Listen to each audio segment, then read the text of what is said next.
This is probably one of the most realistic developer experience course that you ever watched. Let me welcome you first. Thank you for enrolling this course. And let me give you a quick word about this course. That is going to be called Headless Prestashop with Nuxt 3.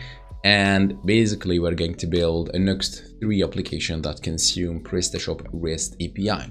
So let's stop right there. Prestashop REST API. This normally does not exist because we know that the default Prestashop REST API is useless, let's be honest, and it does not really allow us to create a fully front-end application using that. It turns out that is actually possible, and you will be seeing me doing that on this course. Now let's go back to the first word I said. This is most realistic course. What does that even mean? So this is the landing page of this course. You can see that it is 83 lessons. So we talked about a lot of things on this course, and it's 8 hours of content. So you're really going to enjoy this. All right, now let's talk about the curriculums. You can see that I split this into various chapters that I imagined. This is the logic classification of topics. All right. Let's go and open, for example, the product details page, and by looking into the various episodes, you can see that we have handbrake, colon, and a subject.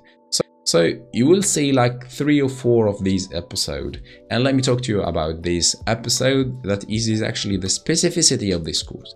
Handbrake means stop coding and let's fix issues with the code. So the trend right now is that the course should be perfect and everything is square, right? So I'm against this. Here actually will be seeing me doing mistakes. You will be seeing me also fixing these issues, because this is actually the daily drive of a developer. Coding, went into bugs and correcting bugs.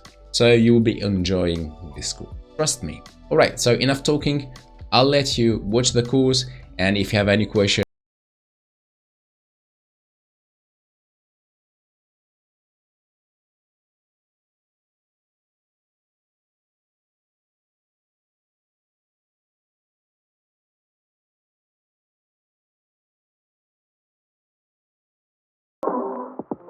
Prestashop is still one of the best solutions in order to create your shop online in few clicks. But unfortunately, it still lacks a big feature that, especially with our modern standards and all what's happening with front-end frameworks, it still cannot keep up with other e-commerce like Magento, for example. And here I'm talking about the web services and the ability to expose its data to other channels. Someone may say, oh, you can go ahead and enable the web services through advanced parameters and web services, generate the token and do the stuffs that came with. But unfortunately, it's not possible to have a fully functional application, e-commerce application, only based on these web services, because it lacks many features, and especially you cannot do the checkout process, you cannot do the authentication. So you need to develop this like somehow around the entire system. And this is not the purpose of having a web service or REST API. So this is why somebody from Beanshop, they created what they call the Prestashop REST API. It's a module, you simply download it, install it, and it will do the rest. So if you look at this image illustration here, it does explain the whole system. So here we'll be having the classic system, Prestashop website with database, cart, customers, etc., and all the data, and we'll be having some sort of a middleware that is simply the module that we'll be installing, and it's called REST API module, and it will expose endpoints. So here we can have a legacy application, we can have a progressive web app. This is what we are going to do in this course, and we can also mobile application. Actually, we can have an infinity of channels connected to our shop through this module. To download this module, there is 2 options here. Option number 1, which is the free one. This will be our options for this course. Hit download, you get the downloaded module, or you can buy it for, I think it costs like $200 or something. Go ahead and download the free version. I already done that, so go to module manager. Here simply I go ahead and upload the module installed correctly. So here we have some information about the paid version of the module, and we have the list of endpoints that this free version could handle. All right, so with that in place, I do invite you to check this URL. So it is a your shop root URL /rest/bootstrap. And basically this is the response of this module for this endpoint. So here we have success to true the code 200. PS data is the, let's say this is the object will be containing all the responses for different endpoints. So here, this is actually the object I'll be using to build the home page. And this episode, we'll be doing a little quick tour in these endpoints. Okay, so let's go back to the binshop/Prestashop API and focus on this little link. This will download the Postman doc. We have various endpoints. We have the authentication, the cart, the profile account, product, address, checkout, wishlist, newsletter, some bootstrap stuff here. And I would like to start with the product here. Let's explore what is going on here. So we have a get method, and it's pointing to a certain variables. So the variable for now is the rest binshop, and later in this course we'll be updating this to be pointing to the local installation of Prestashop. And we have the keyword rest. So the rest will be the root of our REST API. So if you check any endpoint, it will be always flagged with rest. So rest/product details, and immediately we do understand that will send us some product information. We pass the product ID as a main key here. We need to pass it, it's mandatory, and the rest is simply optional. Okay, so let's hit send. We have first a success, it's true, and we have code 200. Then we have an object called PS data containing a big chunk of data. And for information, all the returned data will be wrapped inside this PS data. So later when we are going to be implementing the logic inside our application, we need to always check what is the response inside the PS data. So here we have all the information about our product. Here we're starting with the ID of the product, the name, the availability for order, yes or no, show price. Here we have the price. Does it have any price discount or price percentage, discount percentage? The images, the cover image, the combination also are supported, which is really good. We have the options here, for example, the dimension. We have the description, the small description, reference, category name, etc. So pretty much all what we need to display a fully functional product details page. Let's go ahead and check the bootstrap. So hitting that, again, we have success, code 200, and PS data. Okay, so here we have menu item, we have featured product list, we have also a number of featured product, the banner, the slide. So in a resume, this is the homepage elements. Okay, so that's made with this quick tour, we can start integrating our application. Hello and welcome back. So in today's episode, we'll be installing Nuxt.js. Nuxt.js is simply a front-end application, but it does have the capability of running on the server side, and it's built upon Vue.js. With that in mind, let's go ahead and jump into Nuxt.com, go to get started, to the installation, create a new project, go through the npx script, and let's move back to the terminal here. It took like a second. Next, we need to go cd to Nuxt e-commerce. Here, we need simply to run yarn to install the dependencies, and in a sec, we'll be ready to go.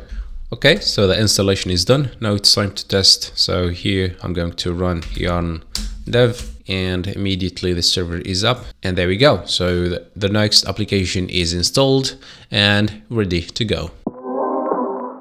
The subject of today's episode will be the setting up of Pinia. You may be asking the question, what is Pinia? Well, the answer is pretty simple. It's an intuitive store for Vue.js. It's a module that you do install into whether Vue.js or Nuxt.js in order to have a state management that is modern, quick and fast and centralized, Someone else may be saying, why not use Vuex? Yeah, that's also a possibility, but Pinia is recommended by the developer teams of Vue and Nuxt, so stick with the recommendation. All right, so our very first website to visit here is pinia.js.org, here with plenty of example information and stuff. Let's go ahead and hit get started. Here, the introduction page with some examples to follow. So this is how we define a store in Pinia. We start with define store function. We pass the first parameter that is here will be the entry inside the store of this piece of state, and we have the definition of the state itself. So for example, for the counter we'll be having a count, and we have one action which is increment. All right, I leave you the link and you can really discover. It's very simple, straightforward, and very minimalistic. Okay, here I'll go ahead and jump to this Nuxt.js section of this page, and I'll copy this yarn Pinia ad. Okay, the installation is real quick. Here I would like to mention a little update I've made behind the scene before that we carry on with Pinia. I moved everything inside the SOC directory. So by this, all the code that we'll be creating will be landed under the SOC. And for that also, I did update the SOC dir property inside Nuxt config. Okay, now let's go back to Pinia. The next thing that we need to put in place is to update Nuxt config file. Here we are telling the core of Nuxt to use Pinia as one of the modules, and it will be available everywhere inside the application. So now let's go ahead and create our very first store. Here, create directory store, and inside it I will have a product. And let's go back to the documentation page, what is Pinia, and go ahead and grab this example. We are importing define store from Pinia. We are defining a use counter that will be hosting the state itself, define the store. Here, change this to product.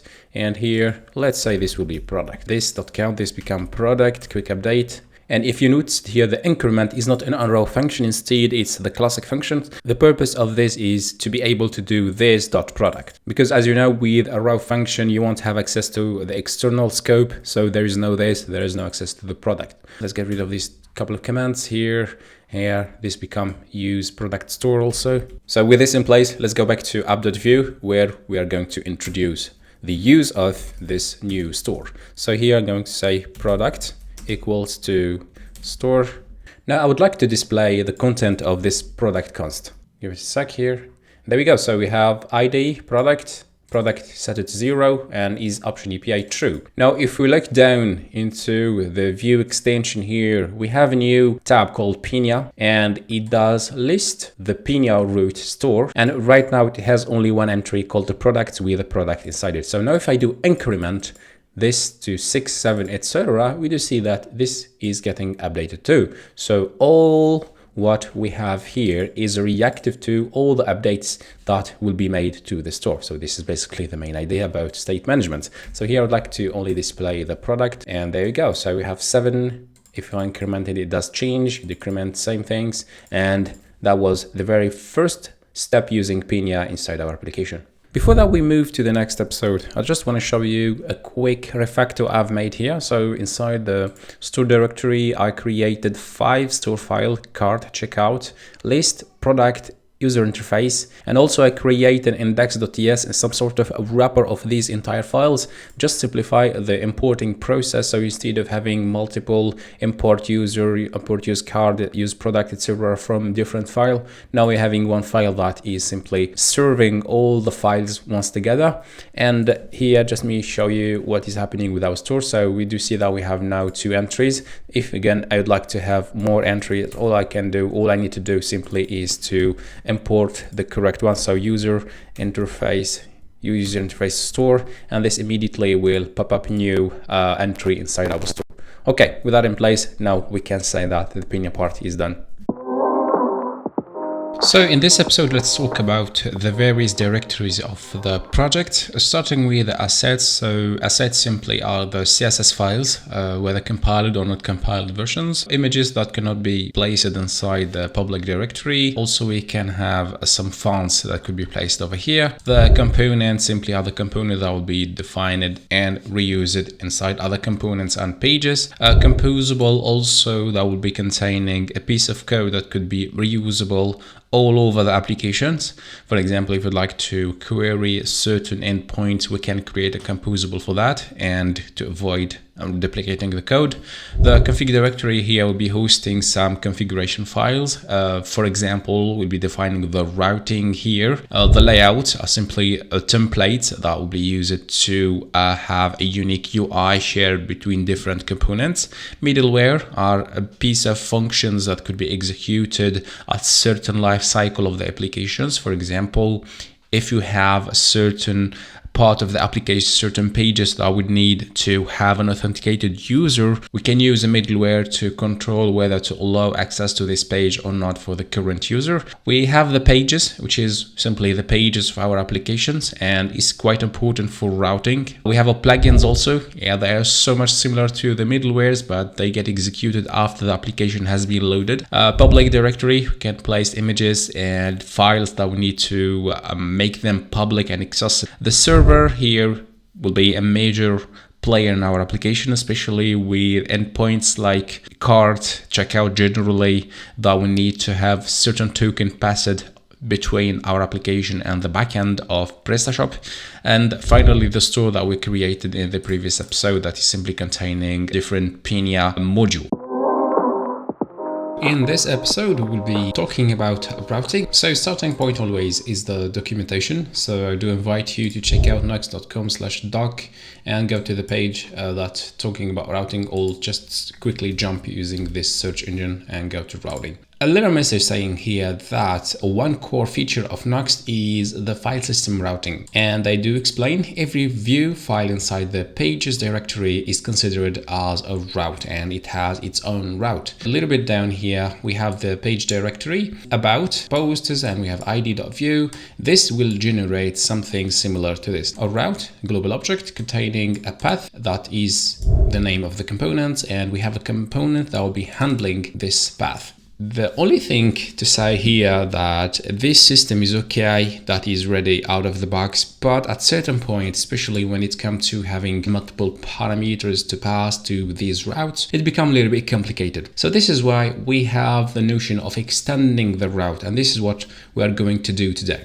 All right, so the first thing I would like to do here is to enable this routing. Currently inside of the app.view, we have nothing special. We can even get rid of this. So have only this little message. I'm going to add Nuxt pages. The question here, what is Nuxt pages? So Nuxt pages is a built-in component that came with Nuxt. Nuxt page is required to display top level or nested pages located in the pages directory. So in another term, in order to have this routing working correctly, we need to have this Nuxt page component defined somewhere in our system. So there's two ways where we can define this Nuxt page, whether inside this app.view, which is the main component of the application, or inside one of these layouts. You can create a default layouts and define the Nuxt page right there. So for now, let's go ahead and see what we can do about this one. Currently, we don't have any component inside page. Let's go ahead and create a new one. Here, I'm going to generate the template real quick.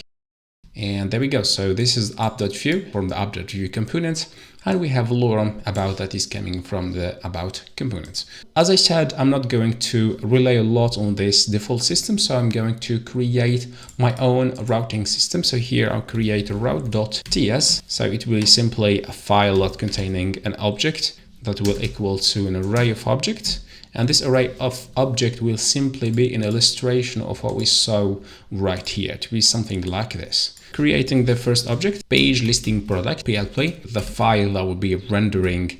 Then one more thing I could say here is the name product list. With that in place, now we need to update the Nuxt config and to tell the Nuxt how to deal with this new routing system. I'm going to use the property hook. I'll use the page extend. This is a function that accepts a route. This route represent the global routes of the application. So default routes. And for each of these routes, do simply push it to routes. Okay, pretty good. Now let's go ahead and reboot the server. So here saying that we have a little error and plp.view does not exist. Pretty normal. Let's go ahead and create it. Okay, again, generate some stuff, plp.view. Let's go ahead and test our routing. So do we have an about? Yes, about it is working fine. Do we have a plp? PLP is also working fine. Okay, quickly I'll go ahead and open app.view. So I just want to add an ordered list. So this is the about, this is the product list. Our routing system is well implemented and it is working fine.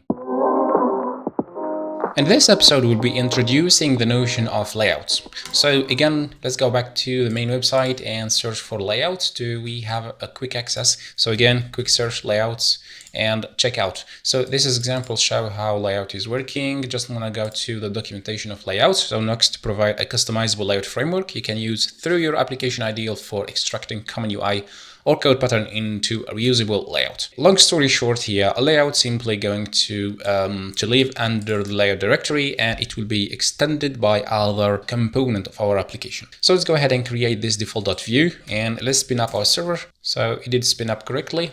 We have product list, and we have app, and we have plp.view.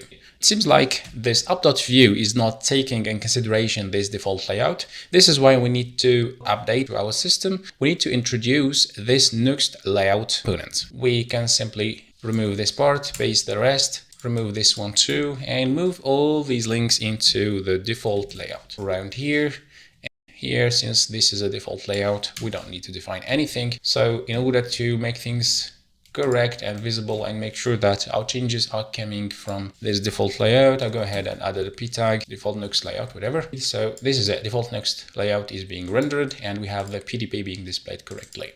Okay, now let's go ahead and try to solve this problem for the index, because it does not have an index component. So I'm going to do the following. So go to routes here, I'll go to duplicate, and instead of PLP, I change this to /, and it will be pointing to PLP for now. Let's keep it as it is, and this become called index. So at this point, you just need to put down the server, boot it again. There we go. So it is working as expected. This is PLP, this is the index, and the error is gone. So the time that we're defining the layout, let's go ahead and create some pages. The second page I'm going to create is PDP, which is stand for page details product, or product details page. Also, I'm going to create a new one, and I'm going to call it index.view. This will be the home page. Also, I'm going to create a file called cart.view and another file, let's call this checkout.view. These file here, these pages will be the global pages, and for sure for the PDP, for example, product detail page, we'll be having more subcomponents like the add to cart buttons, the description, the image, etc., etc. And this will be done in the coming episode. For now, let's go ahead and define some routing for all these files.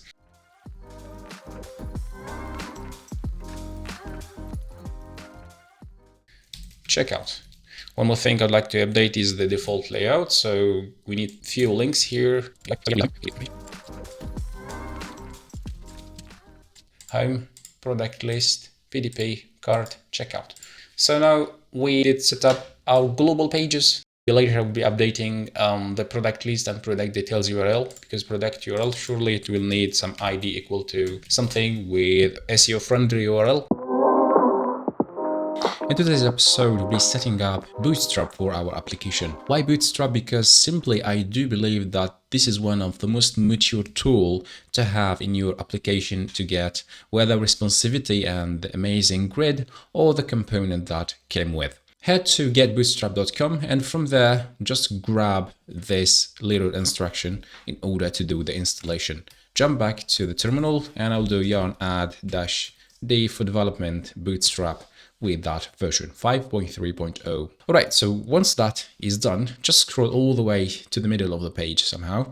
Just click on Vite, since Nuxt 3 is built using Vite instead of Webpack, and just follow the instruction to do the configuration. So here, just create some directories, create a project with Vite, and do install bootstrap app.js. We don't need this for now.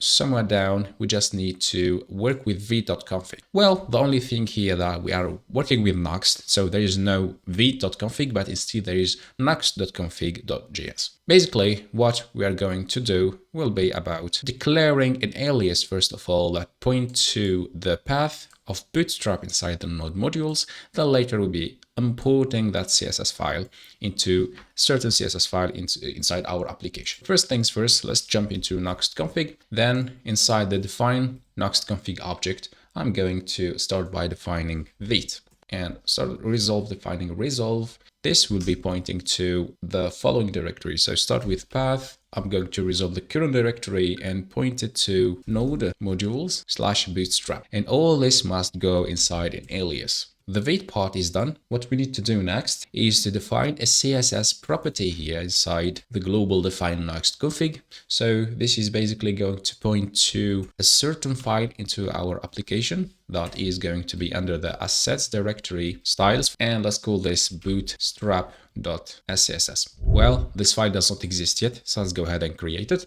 and that's all what we need.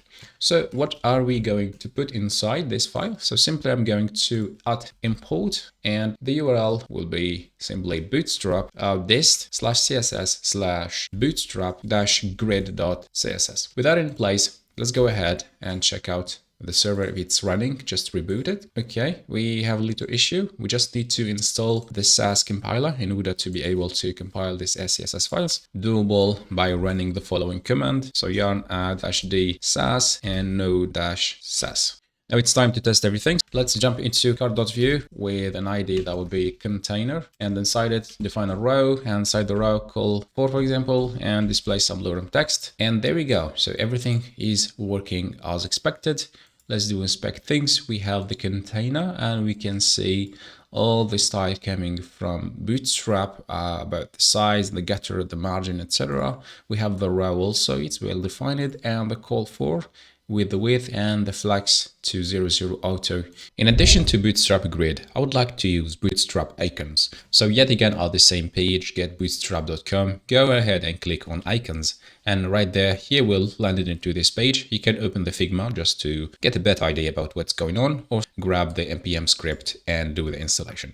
Yarn add bootstrap icon, and don't forget the -d. Okay, that is done successfully. So we need to tweak a couple of files. The first one will be Nuxt config files. In addition to Bootstrap here, I would like to add also a line that is going to resolve to Bootstrap icon we define in alias.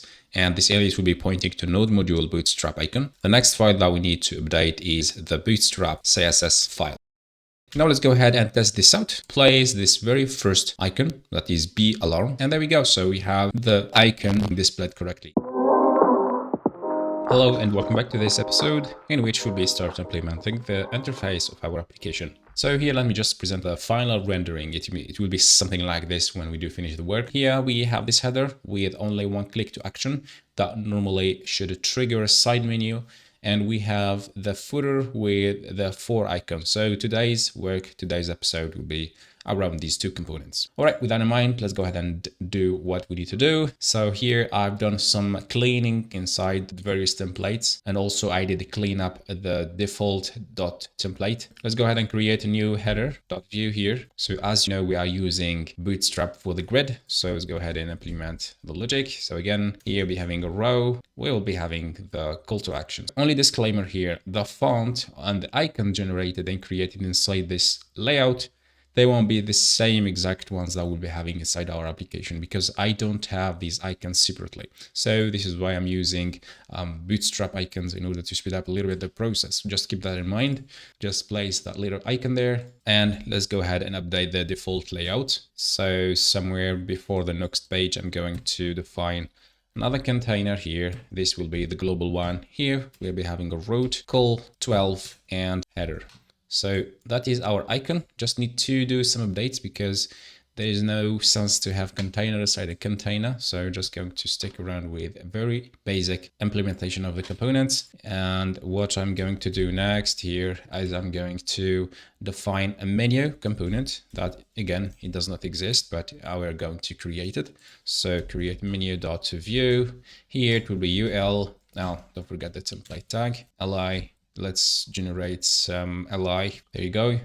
Now we have the links being displayed correctly, but not for all the buttons. So let's do this real quick. This will be our header. Now let's go ahead and implement the logic. I'm going to create a script. Again, we're using Composition API. And here I'm going to create a function, handle menu trigger. Just add an alert in order to see it in the browser. And here I'm going to add click. And when I click, I should see that little message. I'm going to add a style also. And let's start by adding an ID of header here. So header, and inside the header, we have only one icon. So let's change the cursor to a pointer. There we go. It's working as expected. And now we need to make this menu hidden. So the menu should be defined inside the menu itself. The script, a bit of styling here. Okay, so the menu, it's UL, then inside this UL we have an li, then we have an anchor. First of all, the menu, I'd like to wrap it inside bigger div. So this div will have an ID or a class. Let's keep it a class simple.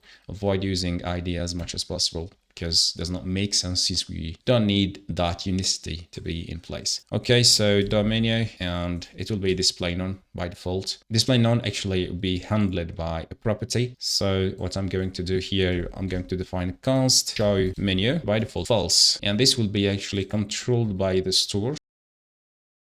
And just need to use a single quote over here. Okay, so the menu is hidden. Now if I switch it back to true, this will be on, and so on and so on. You get the idea. Now let's make things more fun and introduce Pinia to the mix. So start by defining a new property inside the user interface. Show menu, set it to false.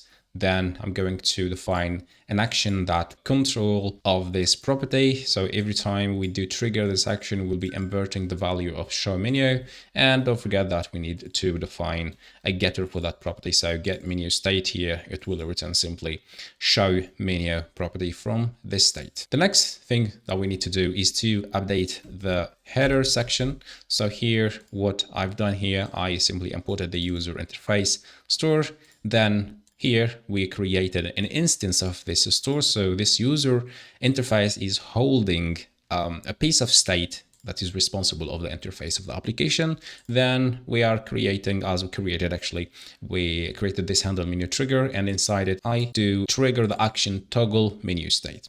Okay, then the next of the job must be done over here inside the menu.view. All what I've done here, I simply get a new, again, an instance of the user interface store. I created a computed property. A compute is simply a wrapper of the object or of the variable. So when it does change somewhere else on the application, it gets changed over here. In our case, it gets changed on the store. So we need to make sure that everything is reflected also here. So show menu will host a value, a dynamic value of this piece of state, get menu state.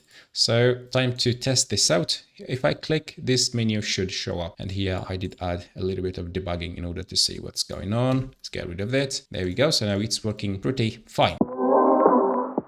Okay, so the menu is being controlled through a store, but the thing that is ugly. So let's try and figure out a way to make it beautiful.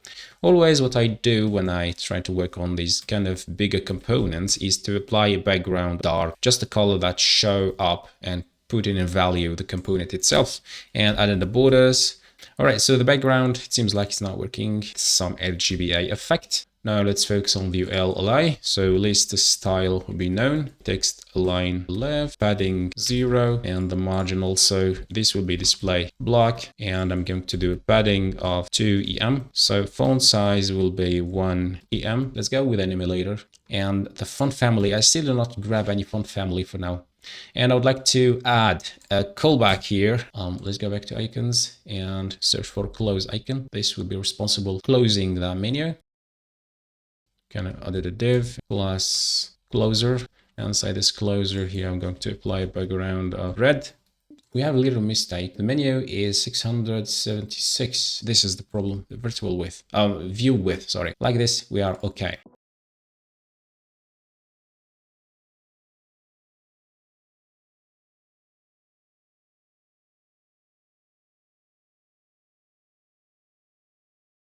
Put an action on this button. When I click, I must hide the menu. Just grab this method and it will be simply to handle the trigger, it will invert. Okay, so clicking, so show the menu, hide the menu, show the menu, hide the menu.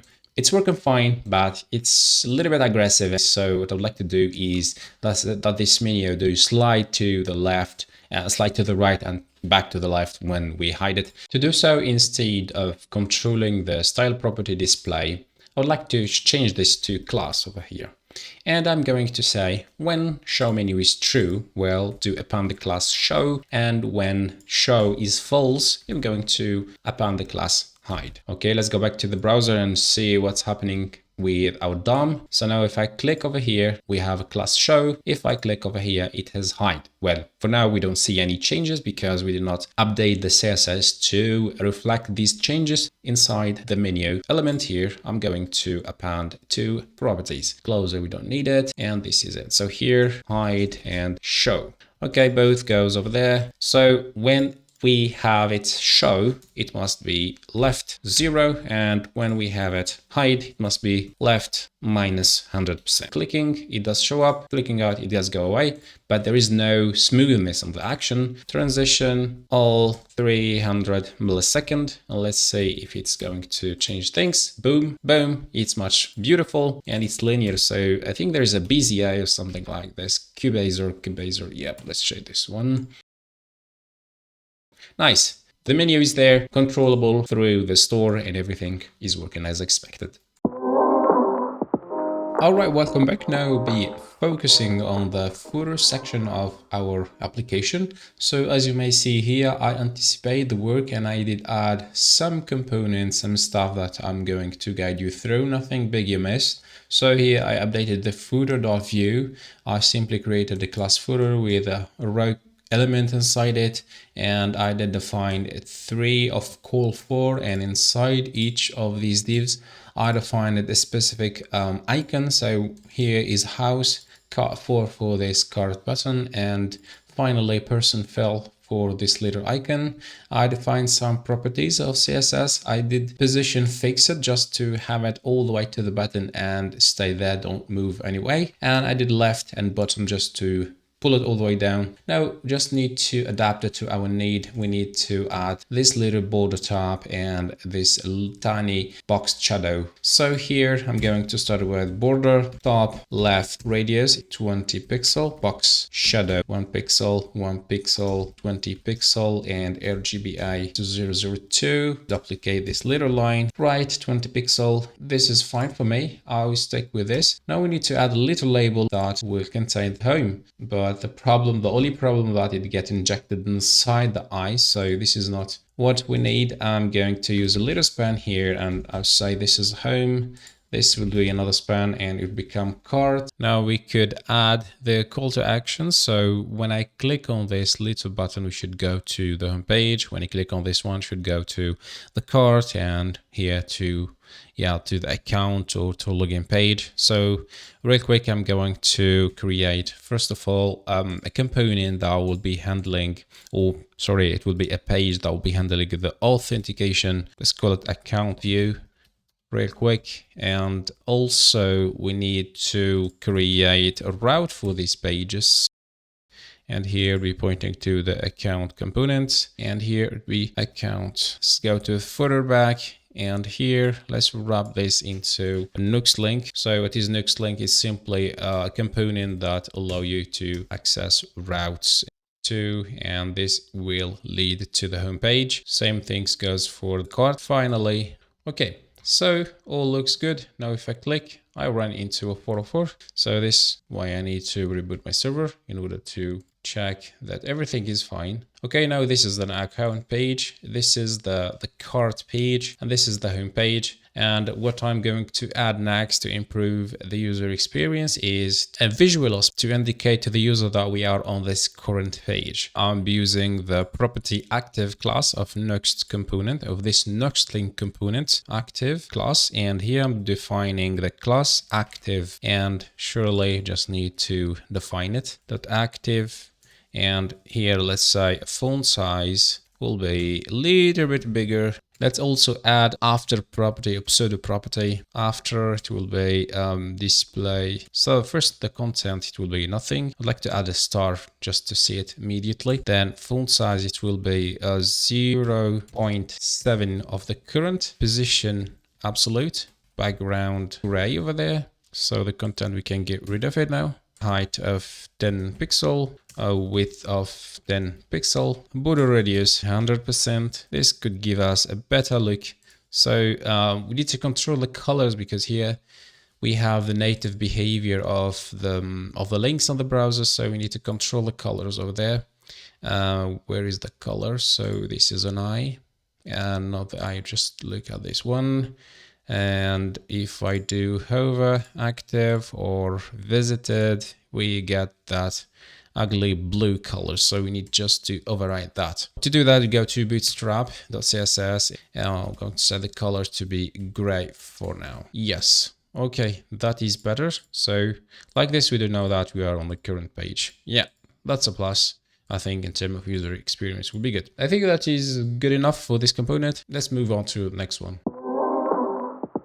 So in order to have dynamic data, we need to query the REST API. This is the main idea of how I'm going to implement things. At the top of the diagram here, we'll be having the component itself. So this component could be the home page, the product list page, the checkout page, etc. And it will dispatch an action once it has been loaded. The store will handle that dispatched action, will determine what to do exactly. So since it's in it, normally it will be containing a call to a certain server, certain API. At the level of the server API, we're still on the Nuxt application level, but on the server side, here we'll be intercepting this API / whatever the query here. Let's suppose this will be API / product /1 for the product with the ID 1. Then this query will pass through the server to the Prestashop REST API. Prestashop will do its job and it will return a response, whether with success or failure or whatever. This response will be passed through the store handler here, since this will be in a synchronous call,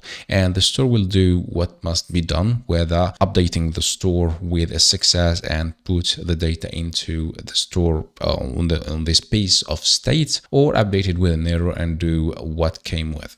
Okay, so let's go with the case that everything is fine and we have some data returned. So the store will be updated. This will automatically update and refresh the state of the component, since here will be subscribing to the state itself. So store refreshed, then the component will refresh itself and display the data that the user requested. So with that in mind, now we can start tackling API system calls. It's time to put all this in action and to transform it into a code. I'd like to start first by updating this part of the application, which is the store. I would like to add a new entry in our store that will be dealing with various page. In our case, to be the home page. In the store directory, I'll go ahead and create a new file called page.ts, and inside it, I'm going simply to grab what has been done before just to speed up the process. So here it become page, and here be having the home page for now.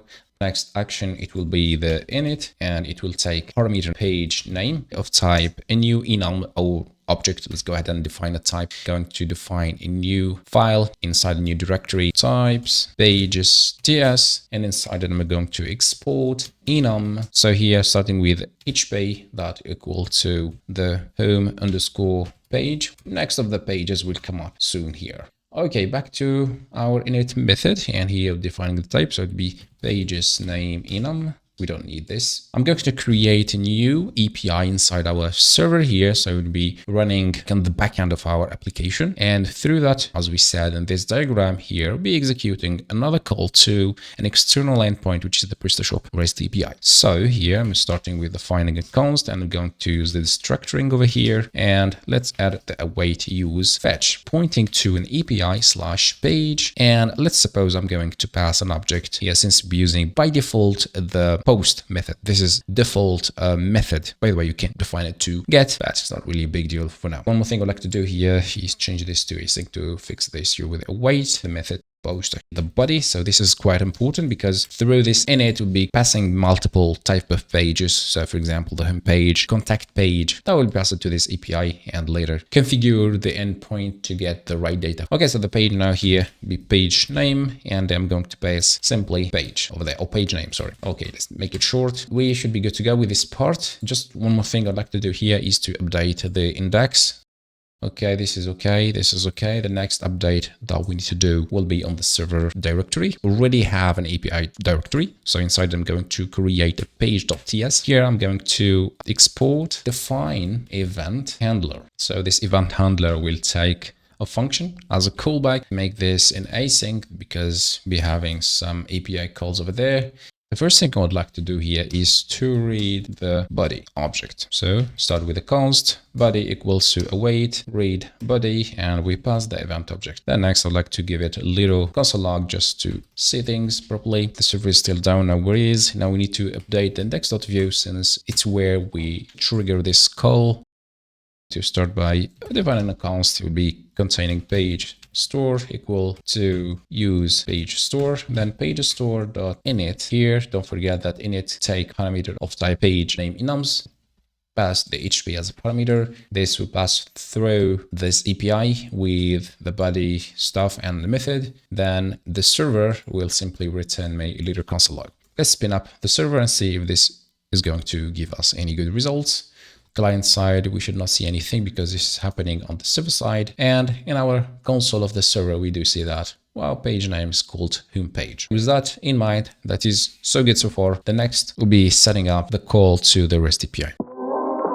In today's episode, we're going to connect to the REST API, to the root of the project, and going to create a .env file. So this is an environment file that is used by the system to define some global environment variable. The first and the only one for now will be API endpoint. I will be pointing to the rest-beanshop.com. All right, with that in place, let's go back to the SSC directory, and I'm going to create a new directory here, helpers. Inside it will be having a file called API.ts. So inside this API.ts, we'll be having a class that will be responsible for dealing with the API that we did define inside the .env file. It will be calling pages, product details, product list, etc. So basically every call to the API will pass through this class. Start by defining class, and don't forget to export it, class, and it will be called API. Defining the constructor. So our constructor will take two parameters for now.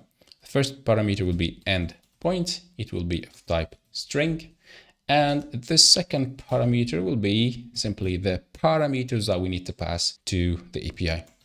This will be an optional parameter. Type, an object of key values. So this is why I'm going to create a new type inside the types directory. So I'm going to call this API types, and inside it, first type, export, type, params type, an object of key that will be of type string, and a value that could be, well, generally it could be a string. So let's not complicate things.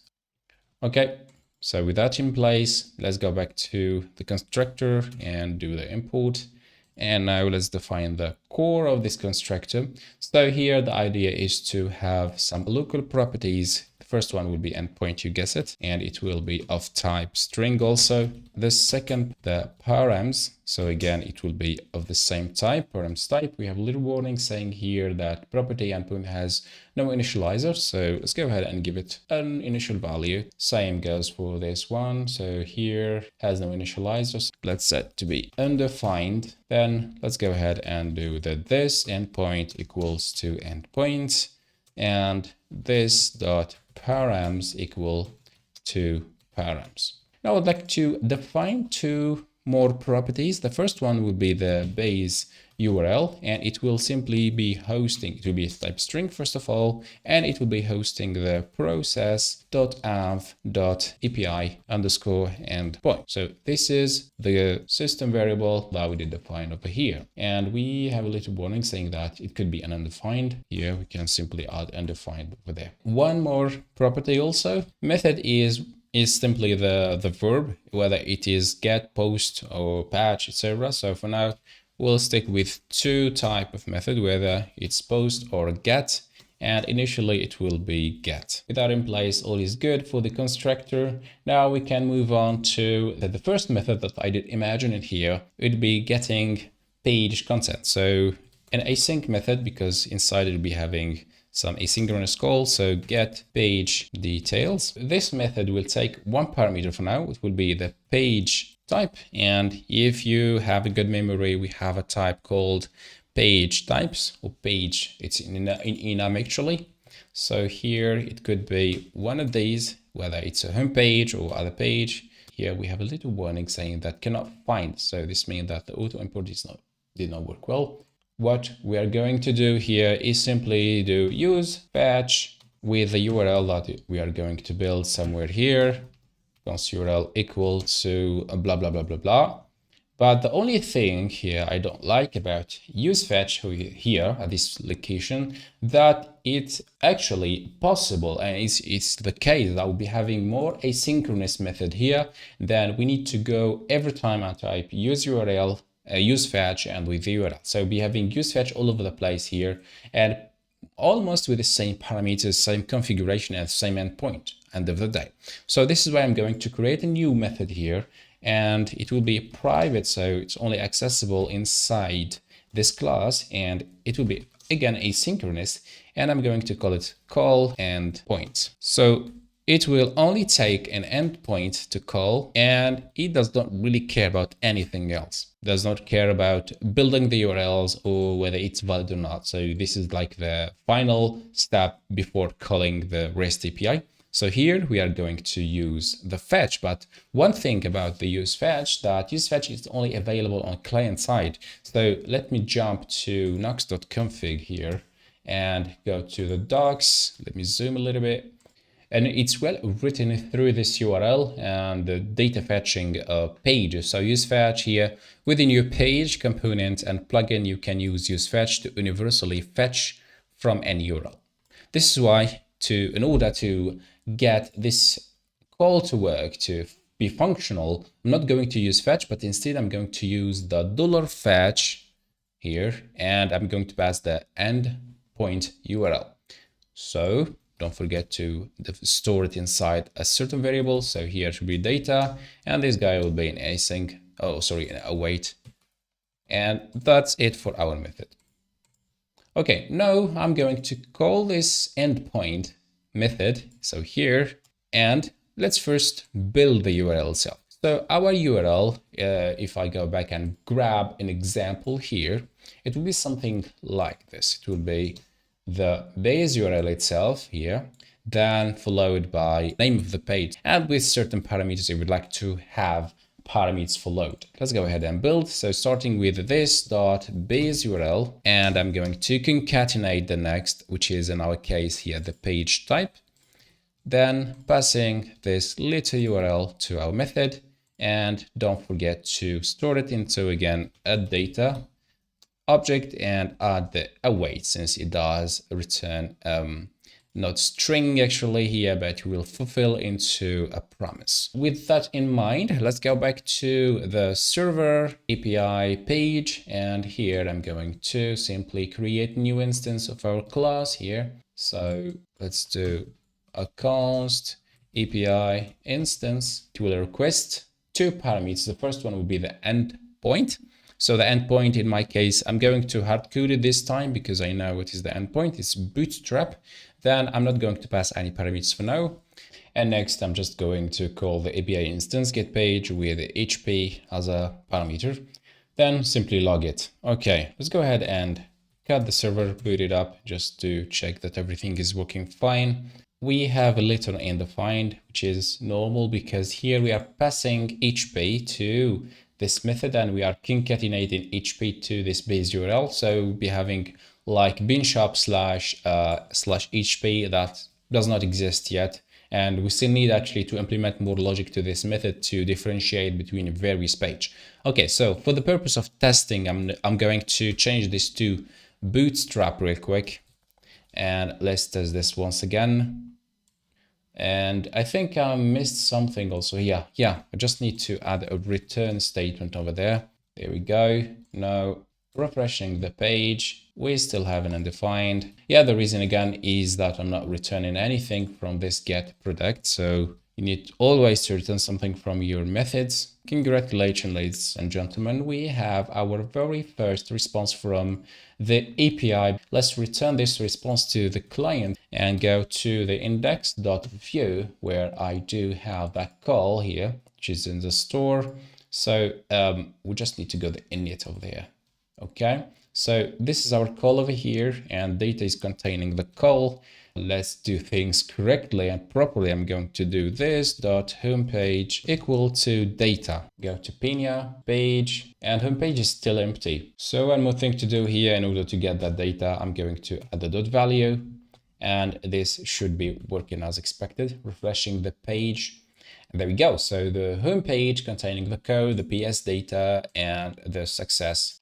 So with this in place, we successfully transformed this illustration into code. So the call is being triggered through the component, then passed through the store, dispatch an action to the store is calling the server by itself is calling the API through the API class that we did create, then a response is being returned to the server, to the store, dispatch it, and it updates the component state. In this episode, we'll be displaying the data that we did store inside the Pinia page, home page, entry to the end user. So here before that, we just need to rectify things. So there's really no sense to store the code and the success code. We just only need to store the PS data over there. So let's go back to page.store PS data. So now if I do refresh the page, I should see changes. So now we have home page, we have the banner, currencies feature, and the rest of the data pieces. All right, so if we look at the design that we are following during this course, we do see that first we have this search box with this little button. I have no sense what does this could be because we cannot talk about filters at this stage. But anyway, it will be normally a CTA. So when you click it, we trigger the search. And a little bit down, we have a little bit of kind of carousel that will be displaying images and banners that we get from the back. Okay, so for now, go to banners. We do see that we have one banner. So let's go ahead and just copy the URL in order to see what kind of banner we are getting. So this is the classic Prestashop banner. Let's go ahead and start implementing things. Back to the IDE. Go to the index component. This is where everything will go. For now, we have only this little message. Jump back to the design. I'll leave the place for the search box. I'll go ahead and create another component. At this time, it will be called search.view, a boilerplate. So here, search box. Then I'm going to include it inside my page. This is a search box being displayed correctly. Next, a place for another component will be called banner.view. This component will be responsible of displaying the images that we get from the response. So again, we start always by the boilerplate, little div over there, and let's throw some lorem text over here, and let's jump to create the setup. And I'm going to define a property that we get from another component that will host this banner. So if I jump back to the index component here, I'm going to display a banner. The component is being displayed, but the thing that it does not display the real banners that are coming from the API. So this is why I'm going to make it more dynamic. So here, let me go back to the index, just story to copy the page store here real quick. We are going to connect our component to the store. So here we can do const images equals to the page store get home page images. Okay, so the question here you may be asking, what is this home page? It will be simply a getter that we are going to define that will fetch through this piece of state and will return the banner object. So here, this is a little bit, I kind of say it's a little bit weird to have an object with some entries instead of an array, because potentially it could be an array instead of simple object, but we do with what we have. So let's go back to the page store, define this getter. So the getter is over here, define the name. We pass the state to it in order to be able to fetch, and we simply return state.homepage. Here we're having a little bit of warning with the TypeScript since we still do not define any type for this, and he does not really sure that this banner do exist on this state.homepage. So to solve this problem, I'm going to cast it to an any, and the problem is gone immediately. Same thing goes over here. Okay, so with that in place, let's define a returning type, an object, or an undefined, because it's potential that this is null. Okay, now go back to the banner components. Everything should be fine now. And let's display our object. So we can get rid of this lorem ipsum for now. And if I do refresh my page, hopefully everything will be fine. There we go. So we have the image URL, we have the banner link, and we have the description. We can now display the banner based on this object that we did get. So a banner simply is an image. This is why I'm going to use image. So here I'm going to bind the src tag images.image URL here. And there we go. We have this first image being displayed correctly. So I'd like really to do create a type over here real quick in order to avoid all these warnings. So jump back to the types, export banner type, little object with a banner description as a string, a banner link also, again, it's a string. The image URL is also a string. Just need to add the type. Now we can use it inside our component. So images will be of this type, and we just need to alter a little bit this, so it's a banner type. Don't forget to import it, and we are fit. Okay, now it's a little bit of CSS to do here, and images max width 100, viewer width. This should solve this little problem, and that's it. So we have an image. Well, it does not really look as good as a design, but you get the point. We deal with what we have. Before that, we carry on with the development of various components of our application. I would like to put in place a very important module for any e-commerce system, which is the traduction, the possibility that your application can display content to the end user on multiple languages. So go to nuxt.com/modules, and right there, just search for E18N, and you will get this result. So click on it, and let's do install these components. So here, just pay attention that we'll be using the V8, the version 8 of this component, in order to get the latest updates. Okay, so the installation is straightforward. Just copy the yarn code and paste it into your terminal. With that, just waiting for it, and we need to patch the module inside the Nuxt config also.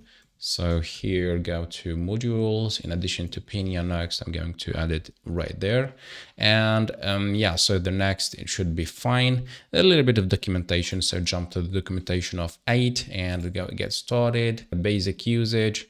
And we need to add a new entry into a Nuxt config file. Let me copy this real quick example and use it to test if everything is working as expected. And let's jump back to the index.view. Here, I'm going to copy the message that is welcome. By the way, this is the syntax. So here, you just start with the use E18N. Let me make this bigger. This composable is responsible, controlling what language is being used by default.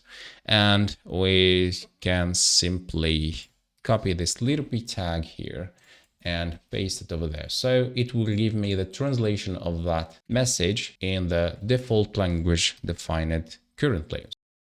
And we have a welcome here. Okay, so with the example that I give here, I created a kind of form that is responsible of altering the default language. This will be so much useful in order to see the changes live. Oh, sorry, it must be pasted over there. Okay, now by default it's English. Now if I switch it back to French, it becomes bienvenue. Let's improve more our system, because here we'll be having like 100 or 1000 translations, so it's not really practical to keep them at this place. So back to the config directory, and I'm going to create file. So inside it, this will be an object, and this object will contain French, English, and all this alteration between the two. Then I'm going to import this file, config/dictionary. I think I misspelled dictionary, and I'm going to place messages to contain dictionary, since this dictionary is simply an object. So this is the home page. Now we are on English. Now if I switch it back to French, it becomes bienvenue. Okay, so traduction is working as expected. We can carry on with the rest of the component. In today's episode, we'll be working on the new arrival component inside the home page. So by looking at the design, we do understand that first of all, we have a global wrapper, which is the component that we'll be creating, that will have sub component inside it. So here, starting with the title, then we're having this call to action view all.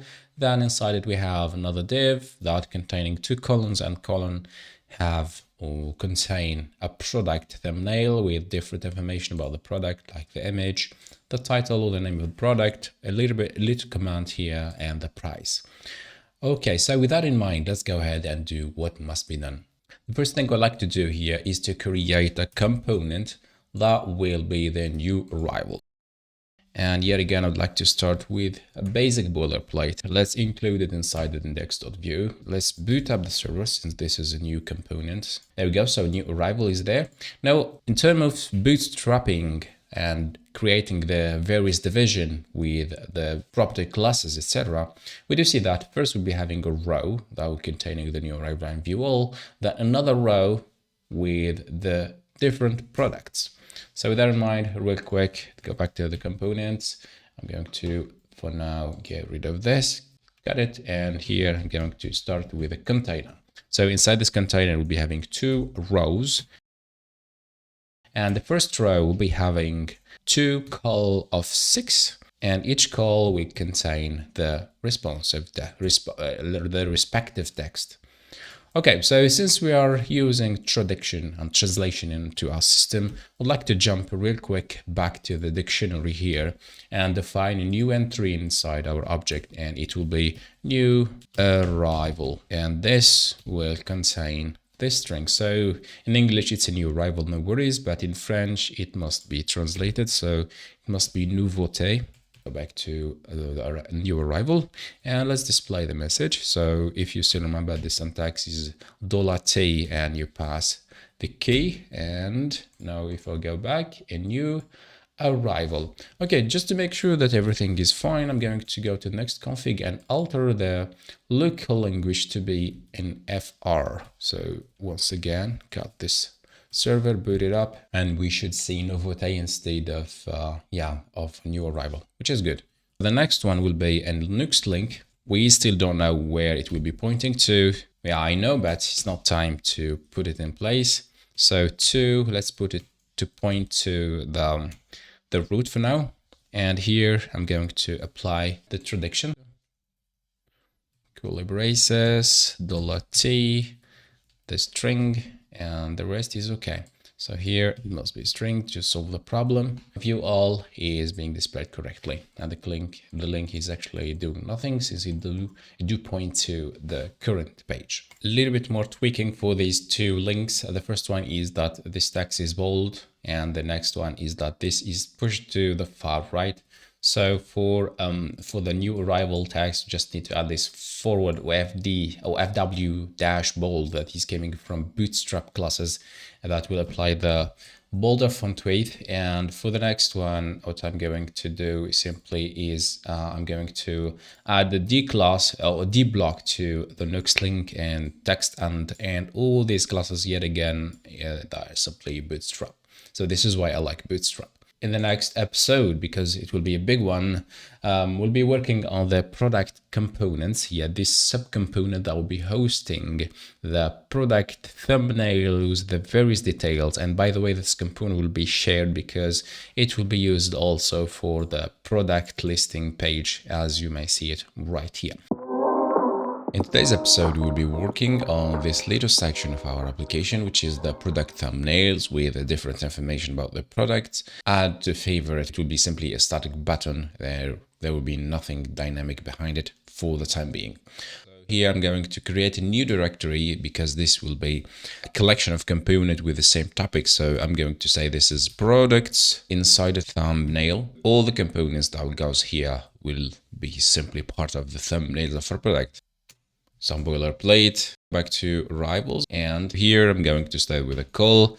Stakes for now, we having only one, and inside it I'm going to say thumbnail. Now back, and we have product thumbnails. Pretty good. Now let's go ahead and make things more dynamic. So jump to product thumbnails over there. Sorry, not here, but here. And I'm going to add the script tag. So I'm going to define a props, it's a product, and for now it's simply of type an object, and later I'll be defining the full type for the products. Okay, now we can go back to the new arrival components here. I'm going to bind the product. So this product does not really exist yet. We are going to create it. We need some script to be defined over there. So new arrival will be simply pointing into the featured product array inside the pages piece of state. Go to store pages, sorry. So here I'm going to duplicate real quick this, add a little comment there. So get page featured product. So here it will return a bunch of products. For now, it's not really a banner, but it's an object. So I'm going to copy this, copy value, and I'm going to go to internet, generate type from JSON. And let's see if this will help me to get TypeScript objects. So here I'm going simply to paste the response that we get from the web service. Simply it's the JSON object of a product, and here it does generate an entire interface, except that we need to change the names to something else. Copy all this and move back to the types, create product type, and here I'm going to paste everything, and this should be changed to product. Okay, with that in place, everything should be fine. These are the attributes, they are the cover, the features, the specific price, so everything is here, and it has been used also somewhere else. So get home product features will return a product type. Okay, just going to add a little type here. Now we can use this method inside new arrival component. Here we need to use a store, page store equals to use page store, use that page store to get new arrival product. Once that is done, now we need to loop through this object. So back to our template here, v4 product and index key to index. With this in place, let's go ahead and check out our design. So just need to spin up once again the server. Okay, so we do see that we have 1, 2, 3, 8 of them being regenerated. And let's go ahead and make things more dynamic, especially for the thumbnails. Instead of displaying this random text, let's display some real data. So I'm going to start by defining a new type for the product prop here.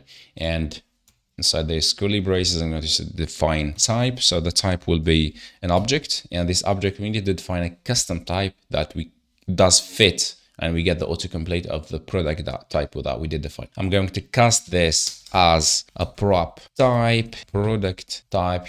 Now, if you go back to my template and you get rid of this product text, simply I can get dot and I can do name, for example, here.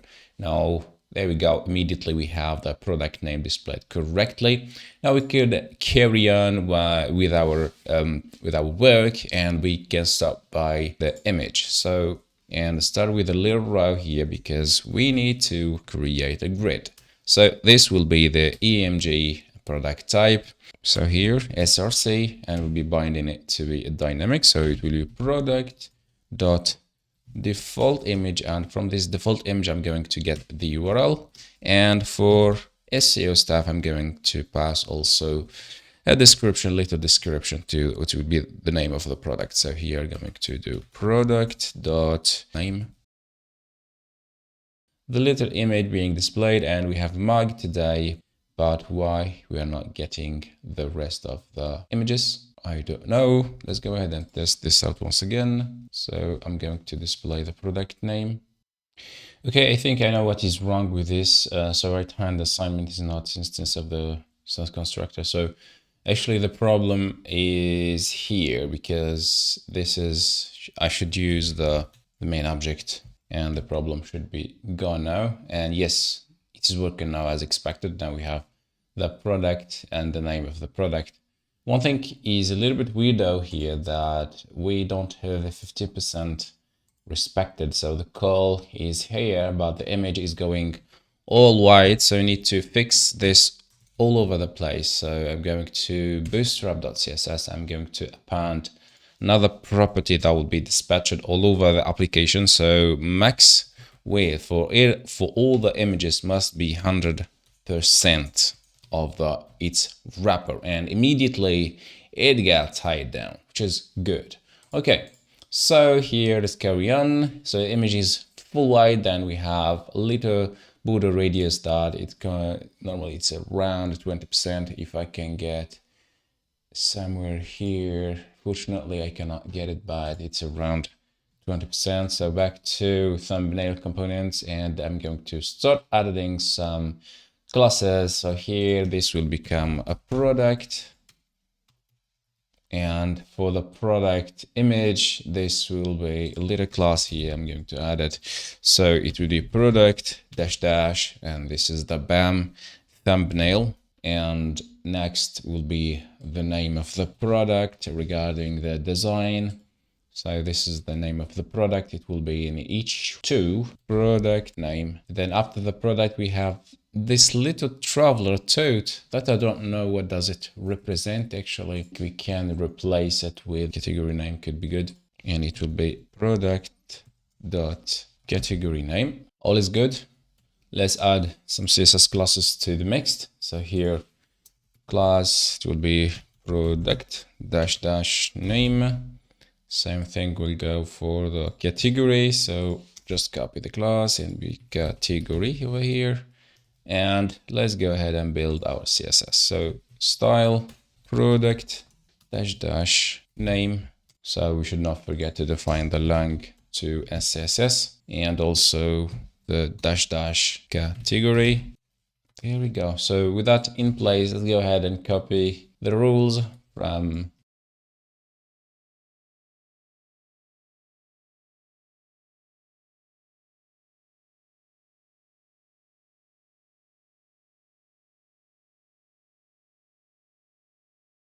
I'm going to add the price as a p tag. So here, say this is product.price, and we add the little class as product price. With that in place, we should see stuff more organized over here. One more thing is that the text is centered. So go to our global property product and text align center.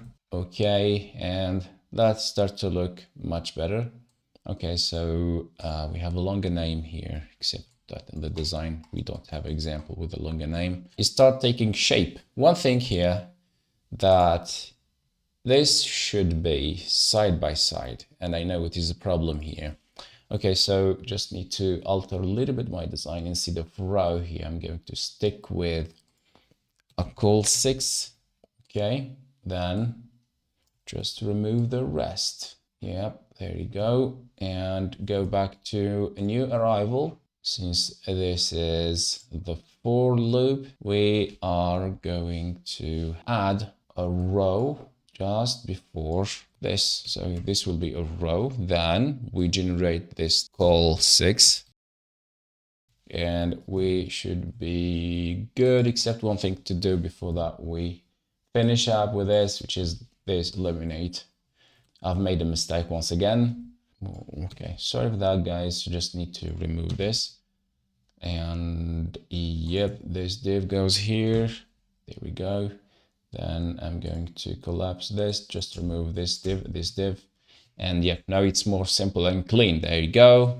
The next thing we need to add is the link. So just go to thumbnails over here and wrap an alt into the image, because generally people click on images as links. So instead of A, it will be Nuxt link, the image inside. So let's go back to Prestashop. Let me copy this real quick and trying to explain what's going on here. So this is the product category name. Then we have the code of the product, the name of the product.html, and this is related to the current page. So this is the structure of our URL. So let's update the path over here. So first thing would be the category, then we'll be having /, then it will be the ID, then little dash, then we'll be having the name. Let's go for another product, this mug, for example, it's PDP. Go back to the home page. Let's go to frame. There you go, and the ID is being changed correctly. What is missing here is tweaking for the image. So back to thumbnail image, I'm going to apply border radius 20 pixel. I'm going to increase the line height here to 1.2 em. Add a little bit of margin top, set it to 2, margin bottom, set it to 2. And this will give us a little bit more space. So just verify that classes has been applied. Go to up. This is the product, and margin top is there and margin bottom is there. We can increase it a little bit. Let's go with the 2, for example, to 3. Yeah, and 3 also goes here. Let's look clean, except the font I'm not really comfortable with. So let's go ahead and grab. Welcome back to this new episode in which we'll be introducing the font family. So looking to the design, we do see that it has this Poppins font. Okay, so it's a Google font, and you jump into this page, varies rendering, just grab the name for now, then Google Nuxt, Google Fonts, and from there I'm going to grab this yarn script just to install this dependency. Next, I'm going to go to the setup. So the setup is really simple. This is the first installation. Then we need to add this to the build module. So build module next to 3 is the modules array. With that done, the installation is done also. This is how we introduce Google Fonts. So we add a new entry into Nuxt config. Then we define what font we need. Let's keep it simple and just copy the code. There we go. So don't worry here. It's actually, you just need to spin up the server in order to regenerate the file. VS Code could detect that Google font is a valid entry. Jump back to Google Fonts and grab the name Poppins. Set this to true. Spin up the server. This should be fine. There we go. So the error is gone. Now let's go back to thumbnails. I'm going to add a font family Poppins. We should say something different. Clicking the product, we do see that we have Poppins here. So if I deactivate that property, it is working as expected. What we have to do next is simply update this to the various font width. So this is semi-bold, this is regular, and this is semi-bold. So let's try this on the go. This should be font width 900. I think I just need to go back to the documentation and check the lato. Okay, the width, back to Nuxt config. The property is true at width. So here 400, 600. With this, we could now update font weight of 600. Same goes for the price. Then the category 400. Respin the server. It's working as expected. So that was the font family being added correctly. In today's episode, we'll be focusing on the prediction functionality. So previously we did install the E18N component and we did everything well. So just had a little demo with the new arrival and view all. We translate them from French to English and vice versa. So in today's episode, we are going to patch this menu component and to add drop down that allow the user to define what language he would like to use the website with. Okay, so with that said, let's go ahead and go on with our work. So here what I've done is simply copied the response of the home page into the website that we used previously just to generate a type to make things easy for us to work with the state. So here in the type, I'm going to add a new component, new file, and I'm going to call it page type. So here nothing really fancy, just all the properties and exported into interfaces, etc. Nothing really fancy. Now we could update the store/pages. I'm going to define an interface here, state. So this state will contain for now a home page that is of type page type. Just need to import it. And now we could cast the state return method to state. Okay, this could be undefined, so just pay attention to that. And defined for now. Okay, so with that in place, we could go a little bit down and like to add a getter that will return the current languages that we have into our state. So get page language. So this become get languages, simple as this. So take a state and it will return languages. So if you're wondering where does this languages came from, it's simply from the new interface that we did create. So it's a language and the current language as written. It could be also undefined. Yep, so here we no more need this, so we can just get rid of it. We know that this is potentially null. Okay, here just need to remove that. Update real quick these previous getters. We're good. Let's go back to the menu.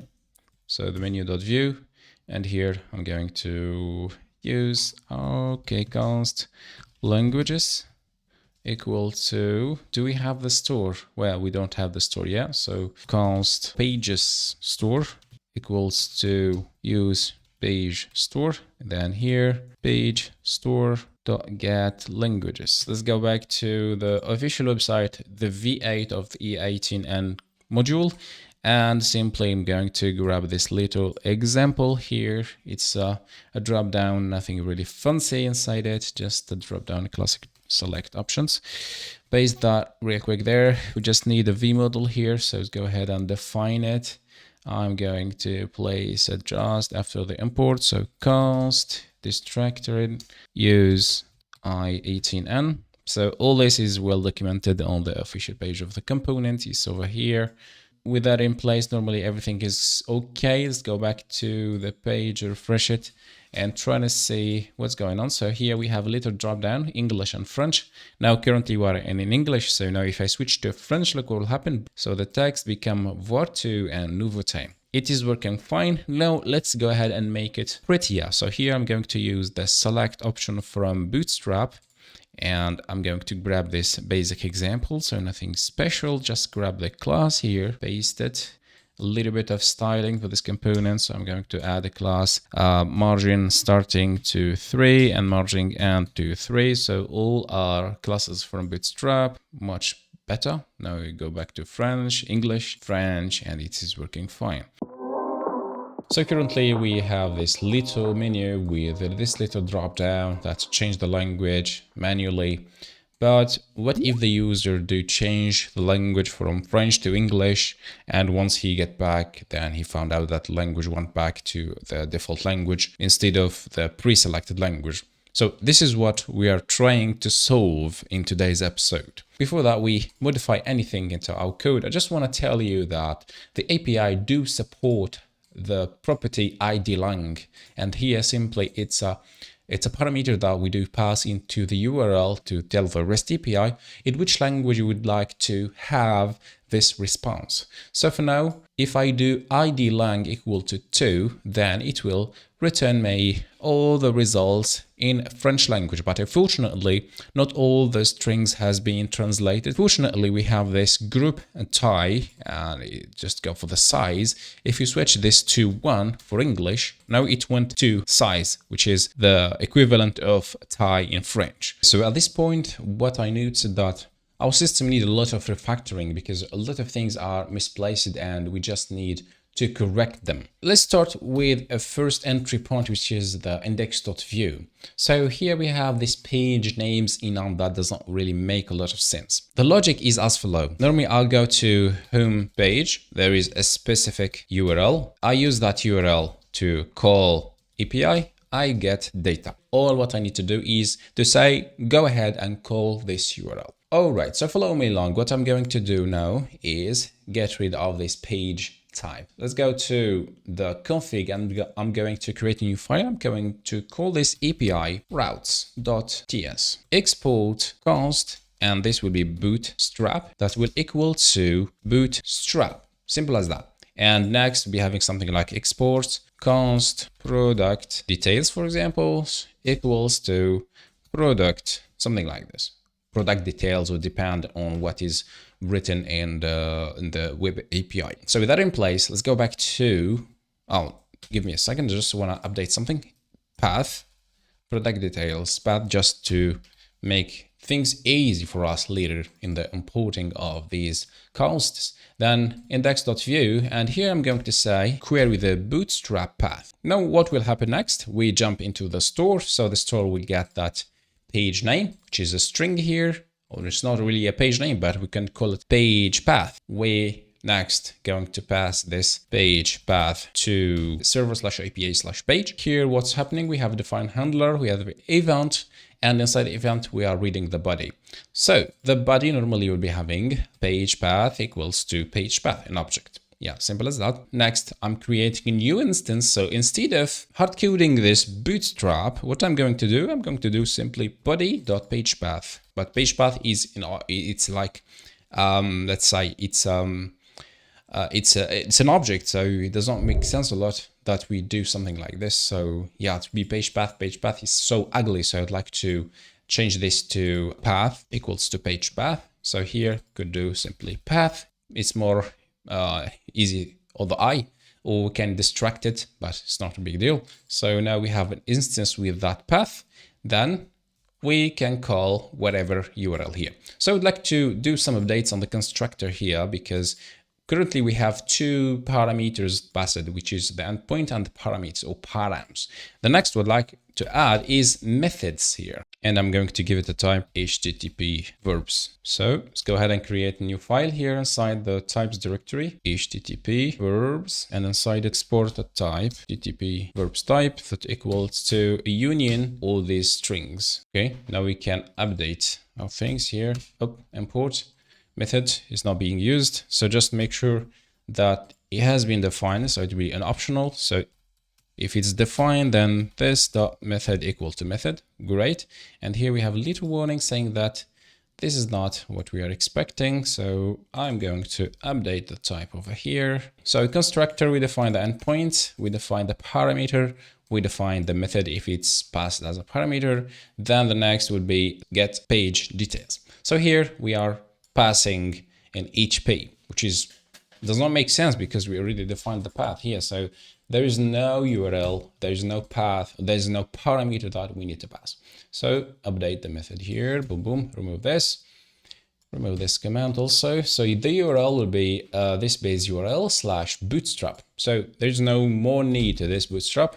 We need to set it to endpoints. Okay, now the question that we'll be asking here, how can we pass params? For now, let's go ahead and test this out. So here base URL, be calling that. Now let me check if the server is up. So boot it once again, and let's see if we will be having results. So it's reloading. We have a little warning, and this is normally coming from a component. Yep, it's over here. Since we get this, mean that it's not working. So what is the problem, buddy? And I think I know what's wrong. So here it must be path instead of what has been written before. So give it a respin once quick, and voila, it's more clean. So now if I switch back to French, yeah, the translation is still working fine. So now I would like to store the selected language into the store somewhere else. Store inside the store. Well, that's a little bit funny. Okay, so go to view here and go to Pinia. We have an entry called user interface that will now contain nothing other than show, hide the menu. Yeah, you do the job very well. What I would like to do is to reuse that user interface piece of state to control the selected language. So I'm going to go to the state itself, and I would like to add default language. 1 will be English and 2 will be French. There we go. So this is the rule. Okay, so once that has been done, we need also an action. So update default language. So once again, here we'll be having language code. So this will be type number. This default language is equal to language code. Now let's go back to the menu.view where we do this switch. We need to watch this local. So every time it change, I'm going to execute this callback. So let's add the event here and log simply event. Now we have the new language being passed. Now we have another one. So one more thing I'd like to do is, instead of having this hard-coded, I'd like to get the languages from the store. So const languages equals to page store get languages of v4 language in languages. And I would like to have the index also key to be the index languages dot languages. There we go. Now we have some autocomplete normally. So it must be ID of lang, and here it will be language.iso code. Now we have English and French, and things are working as expected. So in order to get the pre-selected options visible to the user, all we need to do is simply altering ID lang to ISO code. And like this, you'll be comparing this ISO code to the V model. In our case is local. So local is en, fr, etc. And like this, view will match between the two variables and automatically will define whether it's a selected option or not. I'd like to re-give it a test. So if you go to Nuxt config here and change this to fr and reboot the server real quick, we could see that we will have a different language pre-selected. So here we have FR, and this is the local, and here we have Francais or French selected in the dropdown. Okay, so at this milestone, still more to come, that we need to persist the selected value into the piece of state that we did define inside the user interface. And also we need to update the query that we are sending to the API with the selected language ID. We're still working on the translation. So currently it is working fine, but nothing is persisted. So once the user leaves the application, everything is gone. If I do select a language, then yeah, it do translate some string on the page, but nothing is persisted to the store, yet nothing is updated when it's come to calling the API with a specific language. So this is what we are going to do today. All right, back to the code here. Then we have this menu. So let me just remind you real quick. We have a select here that loop through languages that we do get from the API. And we do have a local. So we did a binding between the local and the selected language through the ISO code, because local here is being defined to be a string inside the nuxt.config.ts. And yeah, ISO code is simply a string that represents whether FR, EN, etc. the ISO of the language. So what I'm going to do next is I would like to watch the changes on this select option, and every time the user select a new language, I would like to update these default languages. So to do that, I'm going to start with a little command, watch the language changes. So I'm going to use watch. With watch, the first parameter will be simply what we are going to be watching. So here it will be local, because local, as we said, is the V model of our select options. Next, I'm going to define a callback. So a callback will be simply executed once this local do change. It's very simple logic. So here we'll be having the selected language, and the type will be string, update the store user interface store. Okay, to do that, we need to add an action to update the default language. So let's do that real quick. Here, I'm going to set update default action. This will accept the selected language, and it will be of type string. And inside the code, we are going to do simply this, the selected language equal to the selected language, or default language, sorry. As we said, this will be a string. And when it comes to querying the API, as we saw previously, it accepts ID lang equal to 1 or 2 other, so it will be a number. So we need to do here a switch case or a condition that do mapping between the EN as ISO code and the ID of the lang. To fix this, we will need to fetch the selected language entire object from the page piece of state. Open the store/pages, and we have get language. So get language will return all the languages. We need to loop through the object returned by this method and find the exact selected language. So back to the menu, and I'm going to define a let selected languages object that equal to nothing for now. Let's simply initiate it, because later TypeScript will complain that is not being initiated. Okay, next I'm going to use the language object that we have already here inside this component. So language object is currently holding this piece of state. He's holding homepage, languages, and all what's came inside.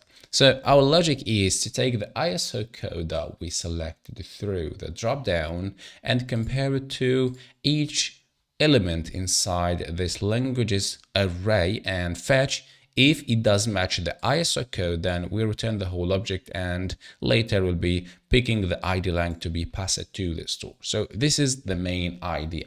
So again, languages, and here I'm going to do a for each loop. If lang.isocode is equals to the passed parameter selected languages, then simply go selected language object will get the lang, not the selected lang. There you go. So with this in place, now we can call the store use interface store update. Yep. Then we need to parse to an int, because here it's expecting an int. So if I do hover, it must be a number here. So parse to int what we are getting over here. So select the language object dot id underscore lang, and be having a little warning saying that this is an error, so you cannot do what you are doing. So to fix this problem, we will use the type assertion here. So cast this to as unknown and as a language, and the problem is gone. Let's go ahead and give it a shot. So refreshing the page, go to use interface, open the drop down, change it to English. Now it goes to 1. Now it's a number. And now if I switch it back, to French, it goes back to 2. Now the missing piece is to update the call to API. So we need to add this selected language code, ID line to be more precise, to the API call URL, that we can get a correct language that the user pre-selected. In today's episode, the goal is to introduce the selected language into the call to the API in order to get a valid content comparing to what language the user has selected. If we go back to page server API, we do see that we are calling this final method get the page details that is part of the API helper. But here, as you may see, there's no room, there is no place where we do inject the selected language. So this is what we are going to do today, and this requires some refactoring of our application. Here, I'll start by defining a new private method to normalize params. This method will take property params of type param type. Then we'll do the funny things goes here. So basically, we'll be looping through the object and return it as a string. Let's take an example. So params will look something like this, if it's defined for sure. Let's say it will be image size 1 and the ID line 2 and a param 3. So the goal is to turn this into a string, image equal to 1 and ID underscore long equals to 2, params 3, etc. So this is the main goal. This is why we set the return to be of type string. Let's go ahead and update the constructor here. So the constructor is where we do define pretty much all what we need for our class to work. This params, instead of passing the params, I'm going to change this to normalize params and pass the params to the method instead of passing it directly, and this will require me to change its type. So instead of params type, it becomes a string or an undefined, and this also a little warning saying that it has in addition the undefined, so this could be problematic. So I'm going to update the typing here of params type. I'm going to get the default language here. I need first to require an instance of the user interface. So const use user interface store will equals to use interface store. Then const default language equal to user interface dot get default language, and here make sure that you create a getter. So I did add this behind the scene just to speed up a little bit the process, which is a getter that do return simply the default language value right there. Now let's start processing the params. So the params, as we said, it's an object. So I'll be using the object's keys and turn them into little string. I'll let URL str, an empty string, and we'll be looping through params, and I'm going to do a for each loop. So here, let's start with a key. So the key here will be simply use it to concatenate a new value to the URL string, and the plus sign mean that we'll be appending new content instead of overriding the existing content. So I'll be using the interpolation strings here. What I'm going to do here is I'm going to set the key, which is this one, for example, image equals to the params key. So this is params, and we are accessing this params key, which is 1 in our case. So here a little complaining is possible in defined, so we can access it using the dot key like this, and the problem is gone. Here we have a little warning also saying that string of array gave the following error and type undefined is not assignable. So to fix this, we are going to add if params is not null, then do this. Okay, the final result is to return the URL string. So with all this in place, I'd like to do a little console log in order to check what params is containing at this stage of the execution. So I'll go ahead and challenge this application. So inside the new API, inside the server/API, I'm going to pass dummy object. So I'll start with the name, me, for example, and the age to 56. Yeah, surely I'm not 56, but just for testing purposes. Okay, now if I do refresh, I should see an output. Refreshing the page, and we have an undefined age, an undefined, but the name is there. So as you may see right here. Now let's go back to our system. So it is params key. Okay, maybe we should access it through the key. That will be better. And everything looks to be working fine. So name equal to Mohammed and the age equal to 56. What I need to add more to this is the and sign like this. Okay, so the script is working, but it's not perfect because every time we'll be having this opened and sign at the end of the URL, which is not good, especially when we are going to append a new param to the URL.